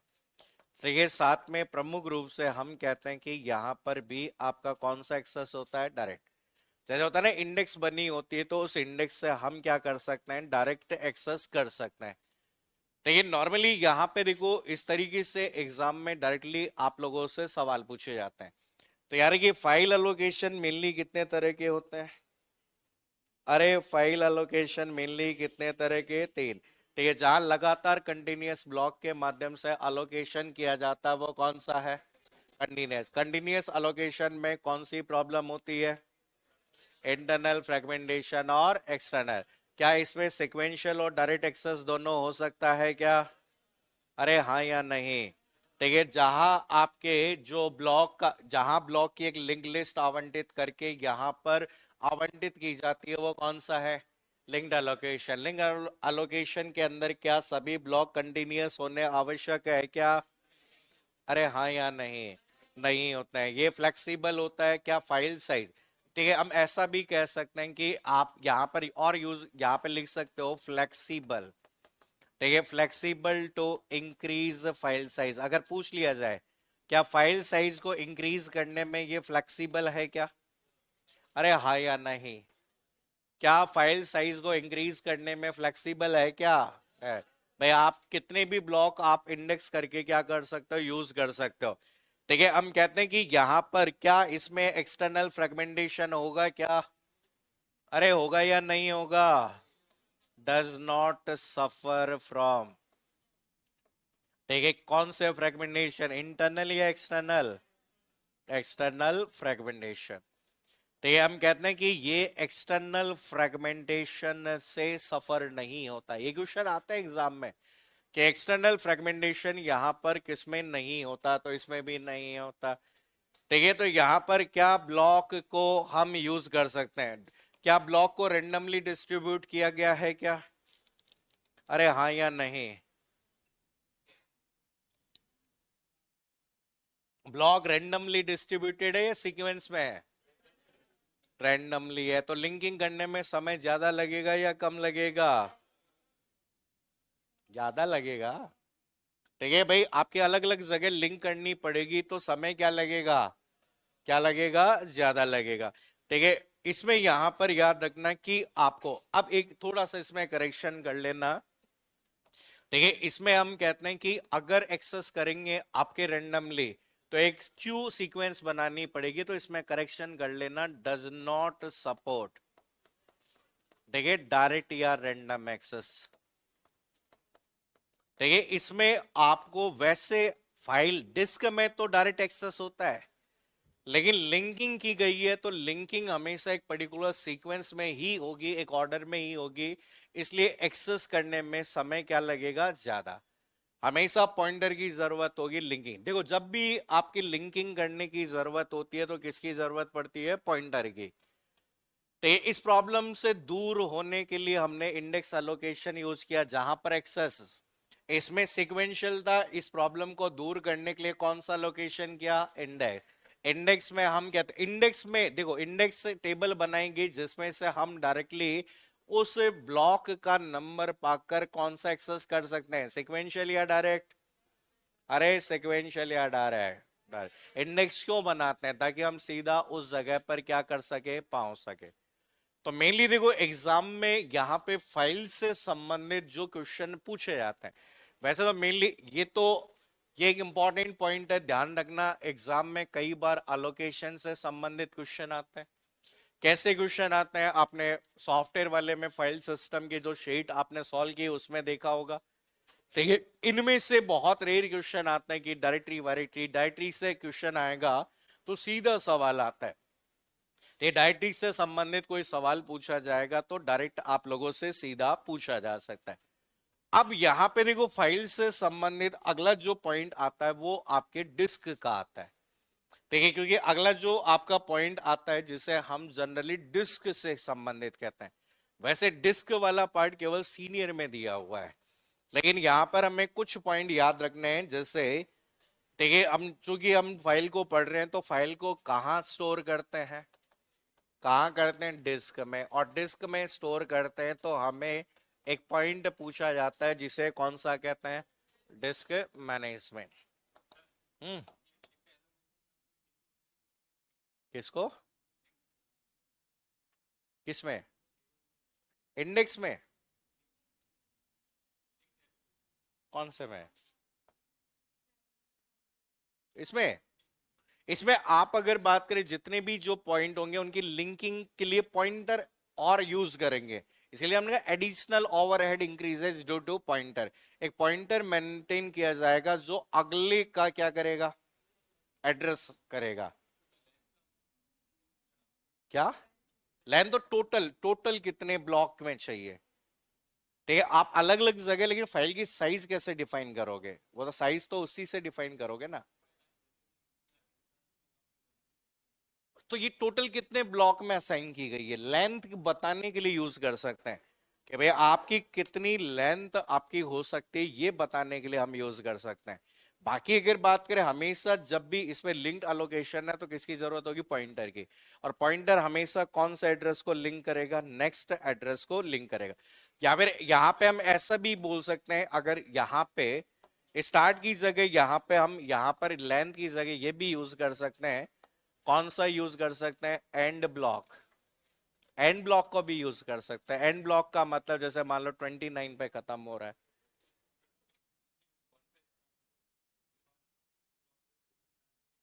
हाँ, तो एंड कौन सा है उसका, 29 है। हाँ, यही तो कहा ना, इसीलिए तो अलोकेशन कैसा हुआ कि इसमें क्या नहीं सपोर्ट करता, डायरेक्ट, डायरेक्ट या रेंडम। पॉइंटर क्या करेगा, चेक करेगा। अब सबको नहीं करना, ये समझो। पॉइंटर क्या करता, पॉइंटर क्या होता है, उसके पॉइंटर होता है क्या, नेक्स्ट को। तो वो नेक्स्ट एक ब्लॉक, एक है, एक के बाद पांचवा, पांचवे के बाद छठा, छठे के बाद सातवां। लेकिन ये एक्सेस हमेशा कैसा होगा, सिक्वेंशियली होगा। इसलिए हम कहते हैं ये कौन से को सपोर्ट नहीं करता, डायरेक्ट को नहीं करता। कौन पे, अरे लिंकिंग की हुई है ना, एक ब्लॉक की दूसरे ब्लॉक से लिंकिंग की गई है, दूसरे की तीसरे से की गई है, तीसरे से चौथी की गई है। और वो इंफॉर्मेशन किसके पास है, पॉइंटर के पास है, कि पॉइंटर को पता है मैं पहले पे हूं। अब नेक्स्ट ब्लॉक जो लिंक किया हुआ है वो कौन सा है, पांचवा। तो पॉइंटर में अगला जो एड्रेस होगा वो कौन से का होगा, पांचवे का। फिर पांचवे के बाद 90 पे, 90 के बाद 13वें पे, 13वें के बाद 23वें पे। ये हमेशा सीक्वेंशियल मैनर में ही चलेगा। क्या, अरे लिखवाने के बता, जब भी लिंकिंग देखो, जहां लिंकिंग होगी वहां पर हमेशा किसकी जरूरत पड़ेगी, पॉइंटर। बोला ना मेरे, पॉइंटर की जरूरत, एक्स्ट्रा ओवरहेड, पॉइंटर की वजह से एक्स्ट्रा ओवरहेड हो जाता है। देखो, अब देखो नेक्स्ट जो पार्ट आता है जिसे डिस्क मैनेजमेंट कहते हैं। अब डिस्क मैनेजमेंट में देखो, सबसे पहले जब भी डिस्क की बात करेंगे तो किसकी बात होती है, एसडीडी। एसडीडी का मतलब क्या कहलाता है, हार्ड डिस्क ड्राइव। तो यहां पे देखो, अब किस तरीके से डिस्क को मैनेज किया जाता है। तो सबसे पहले तो यहां पे मैंने पिछली क्लास में भी समझाया था, सबसे पहले तो आपको यहां पर क्या पता होना चाहिए, डिस्क का क्या पता होना चाहिए, स्ट्रक्चर। तो ये सबसे पहले डिस्क का स्ट्रक्चर पता होना चाहिए। तो यार ये डिस्क के स्ट्रक्चर की जब भी बात करेंगे तो डिस्क का स्ट्रक्चर ऐसा कुछ दिखाई देगा आपको, ठीक है। यहां पर इस तरीके से स्ट्रक्चर दिखाई देता है। तो यार ये एग्जाम में यहां से क्वेश्चंस भी बनते हैं। तो यहां पे देखो, कोई भी जो डिस्क आप देखोगे तो इस तरीके से एक स्ट्रक्चर आपको दिखाई देगा। अब देखो समझो पहले, तो ये जो भाग आपका होता है, इस पर्टिकुलर पार्ट को हमने इंटरकनेक्ट कर लिया है, ये वाले पार्ट। तो याद रखना, सबसे पहले हम फिजिकल पार्ट की बात करते हैं। ये भाग जिससे आपके सभी आपके डिस्क को कनेक्टेड किया गया वो कौन सा है, आर्म। ठीक है, हर एक पर्टिकुलर डिस्क में एक भाग होगा जो डेटा को पढ़ने के लिए और लिखने के लिए काम आएगा, जो कि कौन सा कहलाएगा, कौन सा कहलाएगा, रीड राइट हेड। देखिए प्रत्येक डिस्क जो होती है वो आपके उसमें एक सर्कुलर पार्ट होता है, एक डिस्क में एक सर्कुलर पार्ट होता है और उस वाले भाग को क्या कहते हैं, प्लेटर। और प्लेटर को बनाने के लिए प्रमुख रूप से एक पदार्थ का यूज किया जाता है, जो कि कौन सा कहलाता है, एल्यूमिनियम डिस्क। इससे आपके डिस्क के ऊपर एक पदार्थ का लेपन होता है जिसका नाम क्या कहलाता है, आयरन ऑक्साइड। ठीक है, यहां पर अब हर एक पर्टिकुलर भाग को हम कहते हैं कि यहां पर इसे कनेक्ट किया गया एक रोटेटिंग पार्ट। ठीक है, वह भाग जो इन सभी को रोटेट करने का काम करता है, ये वाला पार्ट। इस रोटेट करने वाले भाग को जिस नाम से जानते हैं वो क्या कहलाता है, स्पाइंडल। तो पहली चीज तो देखो हमें याद रखना है कि डिस्क के कौन कौन से फिजिकल कंपोनेंट है। तो ये जितने भी नाम आपको यहां पे दिखाई दे रहे हैं वो सब कौन से कंपोनेंट है, फिजिकल है या लॉजिकल है, ये सब भौतिक रूप से उपलब्ध है। और भी बहुत सारे होते हैं, जो एक्यूटेटर होता है, मोटर होती है, बहुत सारी चीजें। अब यहां पे हम कहते हैं कि किसी भी डिस्क को आपका लॉजिकली डिवाइड किया जाता है। तो यहाँ पे हम कहते हैं कि डिस्क को इस तरीके से हम लॉजिकल कंपोनेंट के रूप में डिवाइड करते हैं। तो हर एक डिस्क को एक सर्कुलर रूप में यहां पर कनेक्ट किया जाता है, इस तरीके से कनेक्टेड होता है। तो यहाँ पे हमेशा याद रखिए, तो यहाँ पे किसी भी डिस्क का ये जो सर्कुलर पार्ट आपका आपका किया गया है, उसे हम किस नाम से जानेंगे, क्या कहेंगे, ट्रैक। तो याद रखिए कि आपका कहा जाता है कि a disk is divided into multiple concentric called as track। ठीक है, ये डेफिनेशंस आती है एग्जाम में। तो यहां पे हम कहते हैं कि हिंदी में कहते हैं कि एक डिस्क को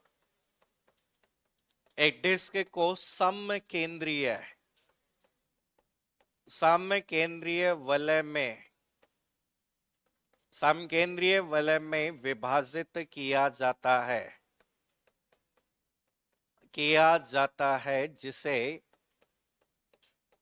जिसे ट्रैक कहा जाता है। तो ये पॉइंट आपको ध्यान रखना है। अब इस पर्टिकुलर ट्रैक के बाद में अगला जो पॉइंट आपको ध्यान रखना है, हर एक पर्टिकुलर डिस्क को यहां पर ठीक है छोटे छोटे सेगमेंट में बांटा जाता है। ठीक है, याद रखिए हर एक पर्टिकुलर डिस्क को आपके छोटे छोटे सेगमेंट में बांटेंगे। इस तरीके से हम कहते हैं कि हमारे पास जो भी डिस्क होती है उस डिस्क को छोटे छोटे सेगमेंट में बांटते हैं, इस तरीके से। देखो, तो यहां पर ये आपकी कोई भी डिस्क है, उस डिस्क को छोटे छोटे सेगमेंट में बांटा गया। तो याद रखना कि ये सेगमेंट छोटा, यहां पर ये जो पार्ट आपका सेगमेंट होता है उस सेगमेंट को क्या कहते हैं, सेक्टर। तो याद रखिए कि यहां पे कहा गया कि स्मॉल, ठीक है, स्मॉल सर्कुलर, ठीक है, सेगमेंट ऑफ ट्रैक। तो कहा जाता है कि एक ट्रैक का वृत्ताकार भाग, कोई भी जो ट्रैक होता है उस ट्रैक का जो छोटा वृत्ताकार भाग होता है, उस गोलाकार भाग को किस नाम से जानेंगे हम। ठीक है, पहले तो देखो डिस्क को गोलाकार भागों में बांटा गया, वो क्या कहलाएगा, ट्रैक। और ट्रैक का जो छोटा अंश होता है वो क्या कहलाता है, सेक्टर कहलाता है। ठीक है,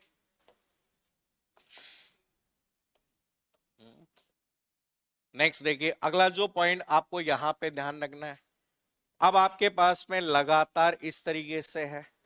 तो ये जो लगातार सेक्टर का समूह जो होता है उसे क्या कहते हैं, क्या कहलाता है, क्लस्टर।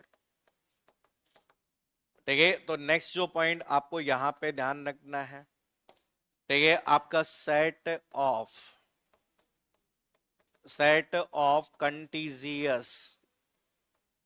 Contiguous sector. ठीक है, लगातार सेक्टर का समूह आपका कहलाता है। देखिए, ये आपके ट्रैक हो गया, सेक्टर हो गया, क्लस्टर हो गया, सब कौन से पार्ट होते हैं? लॉजिकल पार्ट होते हैं।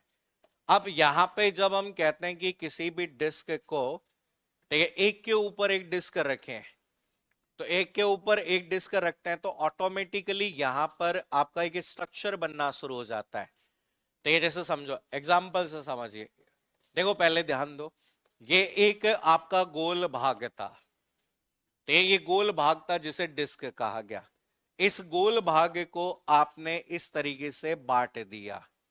ठीक है, हम कहते हैं एक गोलाकार भाग था और इस गोलाकार भाग को आपने ऐसे बांट दिया।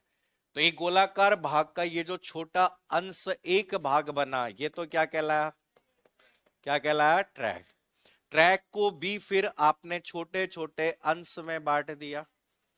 ठीक है, इस ट्रैक को भी छोटे छोटे अंश में बांट दिया। तो हमने कहा कि इस ट्रैक का ये जो छोटा हिस्सा है, क्या हम कहते हैं, ये ट्रैक का ये जो छोटा हिस्सा है, ये छोटा हिस्सा क्या कहलाया?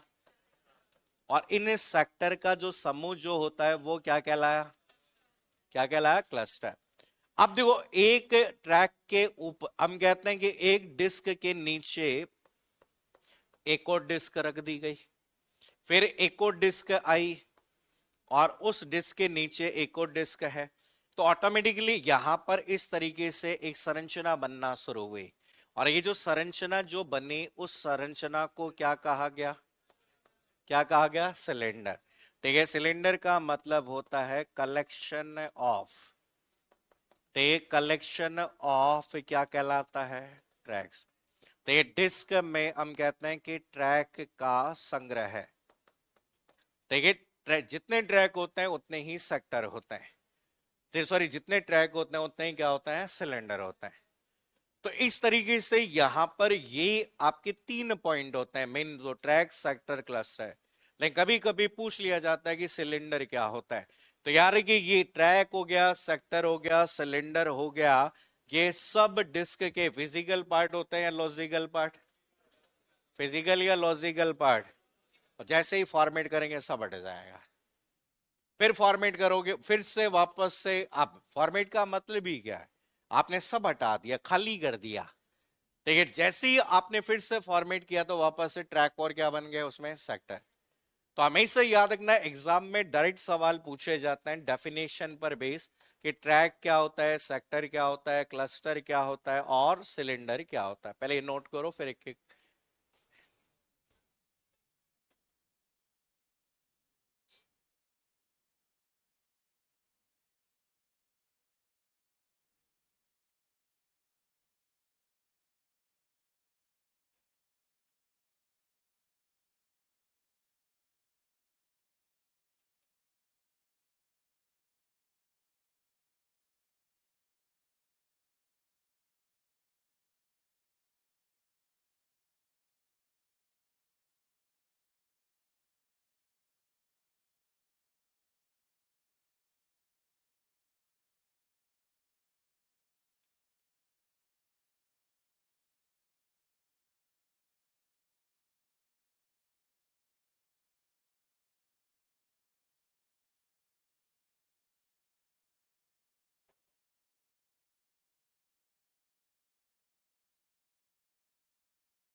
जल्दी लिखो, जल्दी।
हम्म,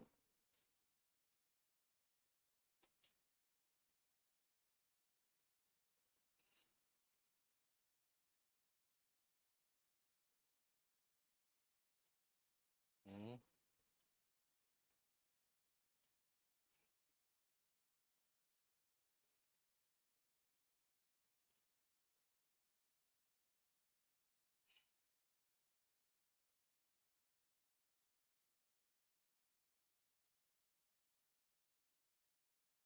हो गया नोट।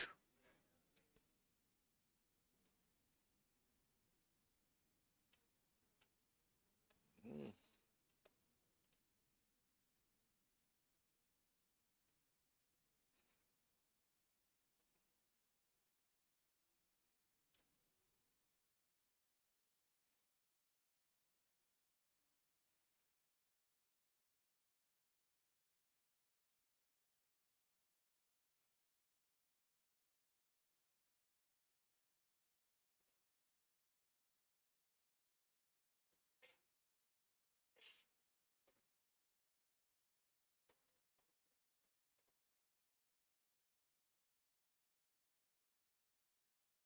हम्म,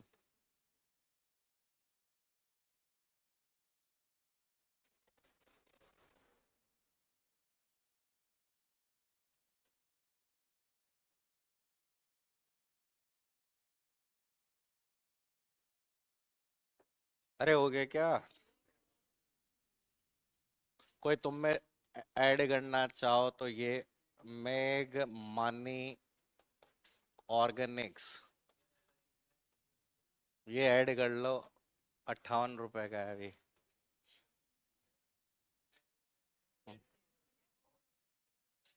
हैं? क्या? वही तो कह रहा हूँ, सस्ता ही है। अगर एक क्यों 100 ले लो। एक क्या, एक में क्या है? हैं? एक।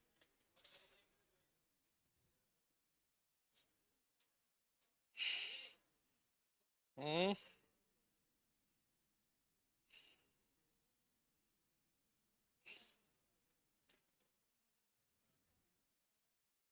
हो गया नोट। है? कॉपी में लिखने के लिए थोड़ी है, हाथों हाथ लेने का होता है। है? क्या? रिस्क तो क्या है, जिसने रिस्क लिया उसी का है। देखो, तो यहाँ पे देखो इसमें, ये क्या, ज्यादातर अवगत है ना कि ज्यादातर लोग क्यों मरते हैं, वो क्या करते हैं कि वो डेली देखते हैं। अगर आप कम से कम महीने, 2 महीने, 3 महीने, 4 महीने ऐसा होल्ड कर सको, ठीक है, तब ये होता है। क्योंकि ये चीजें क्या होती है, ऊपर नीचे डेली होती है। अब क्या होता है कि जैसे मान लो कि आपने, ये वैसे भी फार्मर उनसे रिलेटेड है, तो क्या होगा कि जैसे मान लो कि आज इतना है, अब आ?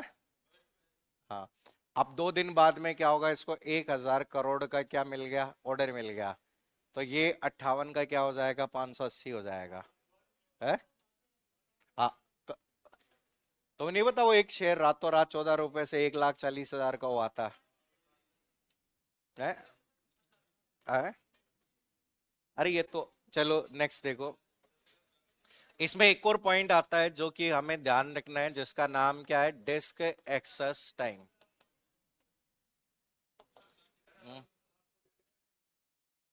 है? क्या? है? है? देखो, है? देखो डिस्क एक्सेस टाइम आपका आता है। हम्म, देखो समझ रहे हैं? है? देखो समझो, देखिए अगला जो पॉइंट ध्यान रखना है, डिस्क एक्सेस टाइम आपका कहलाता है उसे, जिस पहला जो भाग आता है जिसे हम किस नाम से जानते हैं, सीक टाइम। ठीक है, देखो सबसे पहला जो समय डिस्क से संबंधित आपको समय याद रखना है, डिस्क से संबंधित सीक टाइम कहलाता है ये। अभी एल्गोरिथम जब हम पढ़ेंगे तो उसमें डिश शेड्यूलिंग में ये शब्द काम आएंगे। सीक टाइम का मतलब समझो कि मान लीजिए आपका रीड राइट हेड, आपकी रीड राइट हेड की करंट पोजीशन मान लीजिए कौन सी जगह पर है, इस जगह पर है। तो ये इस जगह पर रीड राइट हेड है, लेकिन आप जिस डेटा को पढ़ रहे हैं वो ट्रैक कौन से वाले ट्रैक में है, इस वाले ट्रैक में। तो यहां पे आपको अपने रीड राइट हेड को यहां से कहां मूव करना पड़ेगा, संबंधित ट्रैक में। तो याद रखिए कि यहां से करंट लोकेशन से वांछित ट्रैक में ले जाने में जो समय लगेगा वो समय कौन सा समय कहलाएगा, सी टाइम। तो एक तरीके से ये जो मूवमेंट होता है वो जनरली आपके ट्रैक टू कहां मूवमेंट होता है, ट्रैक। तो हम कहते हैं कि जैसे करंट पोजीशन यहाँ है, ऐसा समझो। जैसे मान लीजिए आपको प्रताप नगर में किसी आपके रिश्तेदार को कोई वस्तु देकर आनी है, तो पहले यहां से पहले आपको कहां पहुंचना पड़ेगा, प्रताप नगर। यहां से प्रताप नगर पहुंचने में जो समय लगेगा वो समय कौन सा समय कहलाएगा, सीक टाइम कहलाएगा। ठीक है, तो पहला लिखो सीक टाइम का मतलब।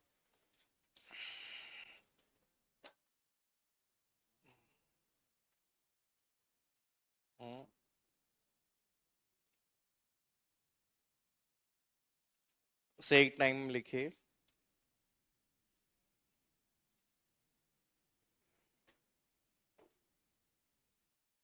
इसमें लिखो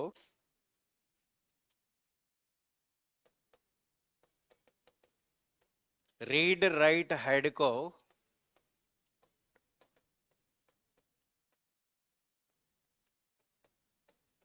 रीड राइट हेड को रीड राइट हेड को वर्तमान स्थान से, current position, read write head को करंट लोकेशन,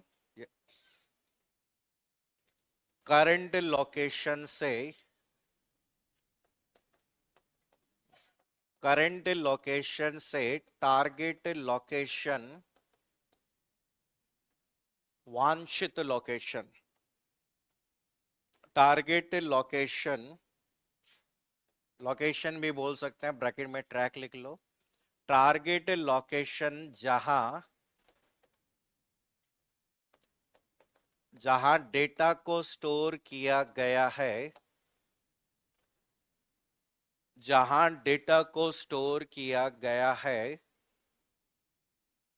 वहां पहुंचने में लगने वाला समय,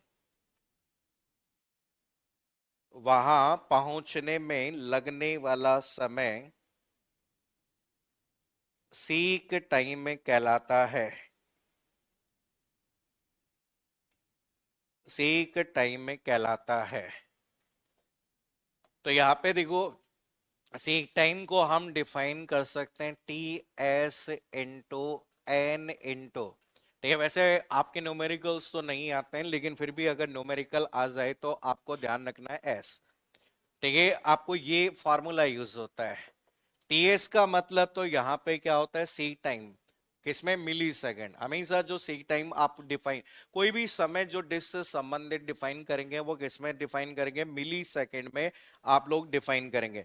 तो एन का मतलब तो क्या है, एन का मतलब होता है नंबर ऑफ ट्रैक्स, ठीक है, दैट, ठीक है, रीड राइट हेड, ठीक है, जो रीड राइट हेड को कितने ट्रैक मूव करने पड़े, ठीक है, वो संख्या क्या होती है, एन होती है, ठीक है। और एस का मतलब होता है कि सीक टाइम, ठीक है, सीक टाइम पर ट्रैक, ठीक है, मूवमेंट, ठीक है, प्रत्येक ट्रैक में मूव करने में जो लगने वाला समय जो होता है वो यहां पर है।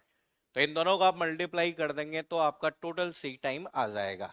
कि भाई जैसे हम कहते हैं कि यहां से प्रताप नगर पहुंचने में जो लगने वाला कुल समय जो होगा वो कौन सा समय होगा, सी टाइम। अब बीच में अलग अलग स्टॉपेज आएंगे, ठीक है, वो सारा टाइम कैलकुलेट करके जो टोटल समय बचा वो सी टाइम। लेकिन प्रताप नगर पहुंच कर हम सामान नहीं दे सकते।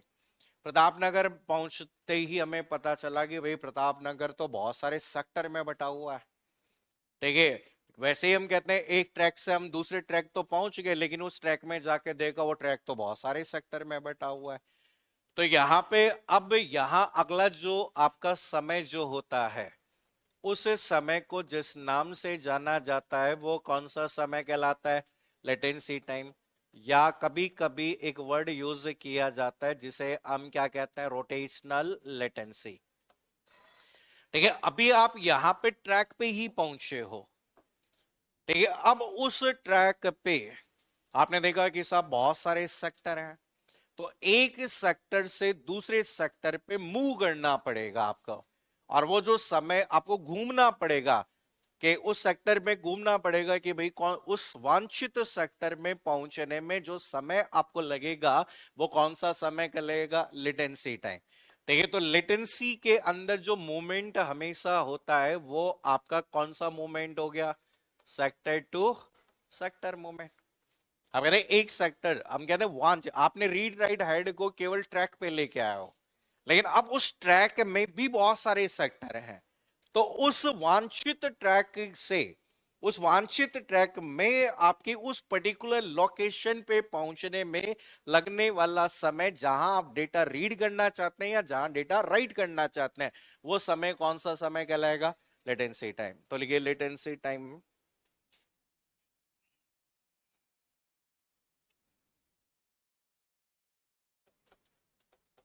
रीड राइट हेड द्वारा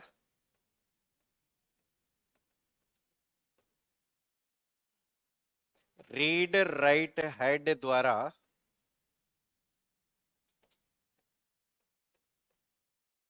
वर्तमान सेक्टर से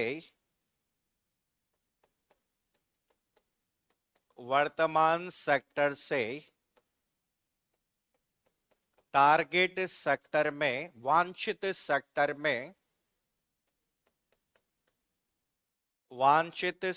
में, मूव करने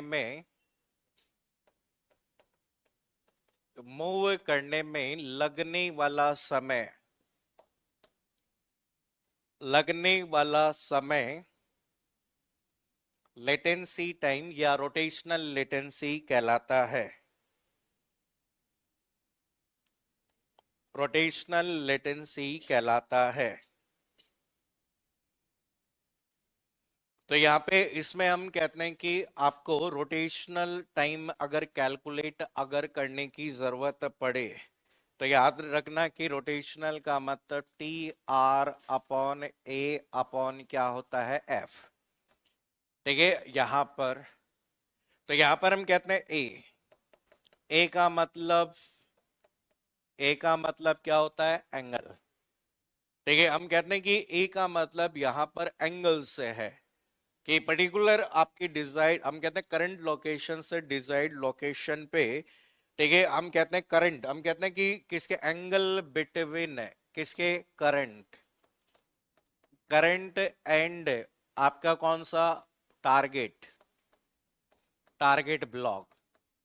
ठीक है, आपका एंगल हमेशा डिग्री में होता है।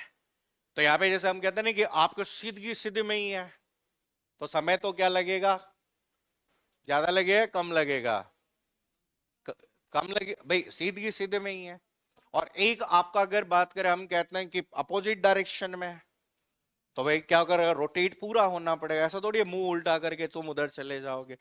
ठीक है, डिस्क हमेशा या तो क्लॉकवाइज घूमती है या एंटी क्लॉकवाइज। तो यहाँ पे हमेशा याद रखना। इसलिए हम बोलने को तो इनको एक चीज देखना, फ्लॉपी डिस्क, हार्ड डिस्क, इनको कहने को तो हम रैंडम एक्सेस डिवाइस कहते हैं, लेकिन एक्चुअल में इनमें सेमी रैंडम एक्सेस होता है। सेमी रैंडम मतलब इनमें ट्रैक टू ट्रैक मूवमेंट तो कैसा होता है? डायरेक्ट। लेकिन सेक्टर टू सेक्टर जो मूवमेंट होता है वो हमेशा कैसा होता है? सिक्वेंशियल। हमेशा कौन सा? जैसा समझो कि आप एक 10 मंजिल की बिल्डिंग है, और 10 मंजिल की बिल्डिंग के अंदर पहले से 10वीं फ्लोर पे सीधे जा सकते हो लिफ्ट से, लेकिन उस 10वीं मंजिल पर अगर 10 फ्लैट है, तो यहां पे ऐसा थोड़ी है कि सामने पहला फ्लैट है, पहले फ्लैट से कूद के 10वें पे पहुंच गए। आपको देखना, वो देखता है पहला है नहीं दूसरा है, आगे देखोगे। हम देखा होगा कहीं भी एक फ्लोर पे जब बहुत सारे रूम होते हैं, बहुत सारे आपके फ्लैट होते हैं, तो हम देखते देखते जाते हैं। ये ना अगला है। ये होता है, कौन सा होता है, सीक्वेंशियल। कौन सा होता है, तो हमेशा याद रखना ट्रैक टू ट्रैक मूवमेंट हमेशा क्या होता है, डायरेक्ट। लेकिन यहां पर ये जो मूवमेंट होता है वो आपका कैसा होता है, अब आपने सेक्टर पे पहुंच गए, अभी आप उस सेक्टर पे पहुंचे हो जहां पर आप किसी जानकारी को रीड करना चाहते हो या राइट करना चाहते हो। लेकिन क्या राइट करना, डेटा। तो अभी हम कहते हैं कि साहब सीधी सी कहानी है कि अभी हम उस जगह, उस आपके फ्लैट के बाहर पहुंचे हैं, ठीक है। पहुंचने से सामान थोड़ी देंगे हम, सामान देना भी पड़ेगा, तो देने के लिए फिर समय लगेगा। और जो समय आपको लगेगा उस समय को हम कौन सा समय कहेंगे, कौन सा समय कहेंगे, ट्रांसफर टाइम। ठीक है, अगला जो समय आपका यहां पे लगेगा उस समय को जिस नाम से जाना जाएगा वो तो हम कहते हैं the time required to transfer total number of bytes, क्योंकि आपका डेटा या फाइल किसकी फॉर्म में है, बाइट्स की फॉर्म में। तो यहां पे हम कहते हैं कि उस डिजायर्ड पोजीशन पे डेटा को ट्रांसफर करने में लगने वाला कुल समय क्या कहलाएगा, ट्रांसफर टाइम। तो लिखिए transfer time, transfer time.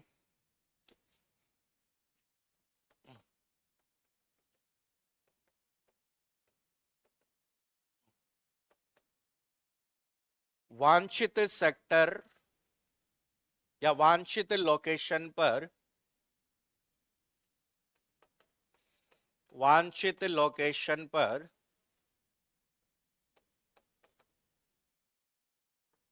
Location पर डेटा को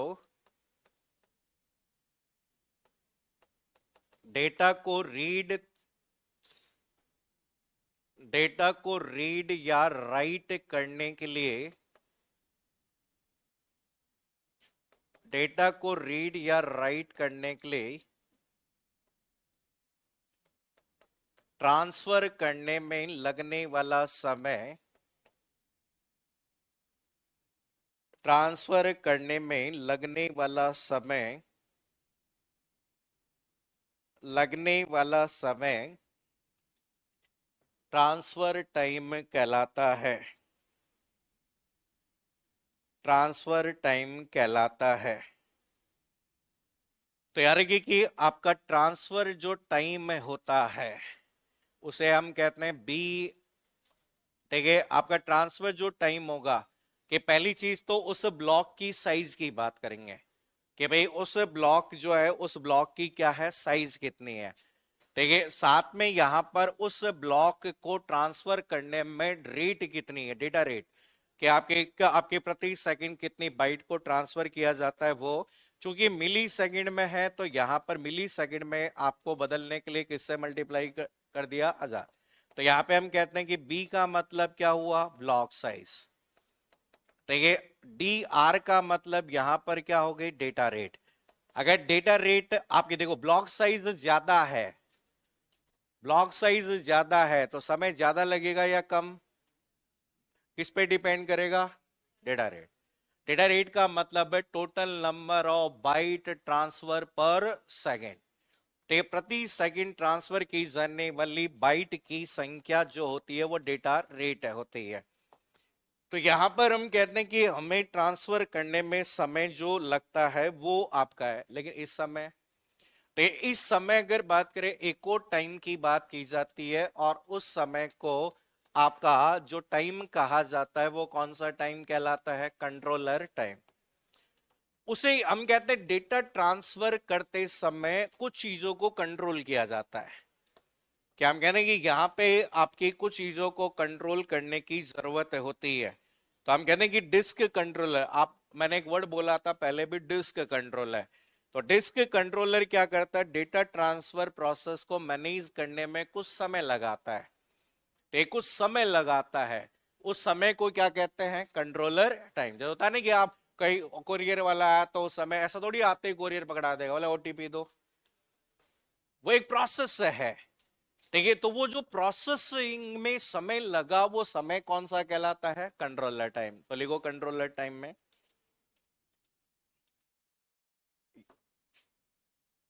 यह है यह वह समय होता है, वह समय होता है जिसे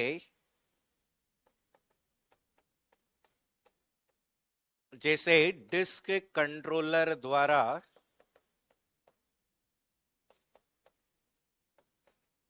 डिस्क कंट्रोलर द्वारा डिस्क कंट्रोलर द्वारा डेटा ट्रांसफर की प्रक्रिया को डिस्क कंट्रोलर द्वारा डेटा ट्रांसफर की प्रक्रिया को डेटा ट्रांसफर की प्रक्रिया को मैनेज करने के लिए लिया जाता है, मैनेज करने के लिए किया जाता है।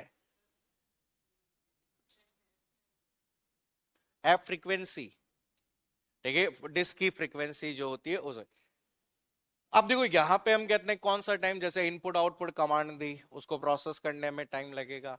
आजकल बहुत सारी डिस्क हमें क्या देती है, एरर करेक्शन की सुविधा देती है, तो एरर को करेक्ट करने की भी क्या है, सुविधा मिलेगी। ठीक है, लास्ट में यहां पर अगला जो समय होता है जिसे हम कौन सा समय कहेंगे, डिस्क एक्सेस टाइम। कि भाई हम कहते हैं कि साहब डिस्क में से एक्सेस करने में हमें कितना समय लगा। तो सबसे पहले तो हमने कहा कि वांछित ट्रैक में पहुंचने में समय लगा, कौन सा समय, सी टाइम। ठीक है, फिर हमने कहा कि साहब हमें रोटेशन करने में, या फिर हम कह सकते हैं डिजायर्ड सेक्टर में पहुंचने में समय लगा, वो समय कौन सा समय कहलाता है, लेटेंसी टाइम। फिर हमने कहा कि साहब हमें ट्रांसफर करने में भी क्या लगा, समय, कि ट्रांसफर वो जो भी डेटा उसे ट्रांसफर करने में भी समय लगा। साथ में हमने कहा कि डिस्क कंट्रोलर ने कंट्रोल करने में भी समय लिया। तो इन सभी का जो टोटल होता है, तो हम कहते हैं इन सभी का जो भी टोटल होता है उस टोटल को कौन सा समय कहते हैं, डिस्क एक्सेस। तो ये हम कहते हैं कि इतना समय क्यों लगा, हम कहते हैं प्रताप नगर पहुंचे, फिर सेक्टर पे पहुंचे, सेक्टर से घर पे पहुंचे, घर के बाद में ठीक है वहां से अगर बात करें उसको सामान दिया, उतना समय लगा। ये टोटल समय ज्ञात होता है कि पहुंचने से हम कहते नहीं है, ऑपरेशन जो परफॉर्म किया जाता है वो ऑपरेशन इस तरीके से किया जाता है। तो यहाँ पे इसमें याद रखना, एफ का मतलब लिख लेना रोटेशनल, देखिए rotational frequency of disk, disk की रोटेशनल फ्रीक्वेंसी। देखिए आपने देखा होगा, एक वर्ड सुना होगा आरपीएम, नाम सुना है, 8 PM नहीं, आरपीएम है, आरपीएम रोटेशन पर मिनट। जितनी जल्दी जल्दी ये घूमेगी एक्सेस उतनी ही जल्दी होता है ना, गाड़ी का पहिया प्रति मिनट जितनी बार घूमेगा डिस्टेंस उतनी ज्यादा कवर हो जाएगी। ठीक है, ये डिस्क एक्सेस टाइम आपके यहां पर होते हैं, जो आपको ध्यान रखना है, ये आपको याद रखना है। कल हम यहाँ पे डिस्क शेड्यूलिंग पढ़ेंगे, उसमें ये सभी पॉइंट आपके काम में आएंगे। ठीक है, अभी के लिए इतना ही, आगे कल देखेंगे। क्या कंट्रोलर नहीं, वो तो सिस्टम का ही, मैं हर डिस्क की स्ट्रक्चर पे निर्भर करता है, ऑपरेटिंग सिस्टम पे निर्भर करता है।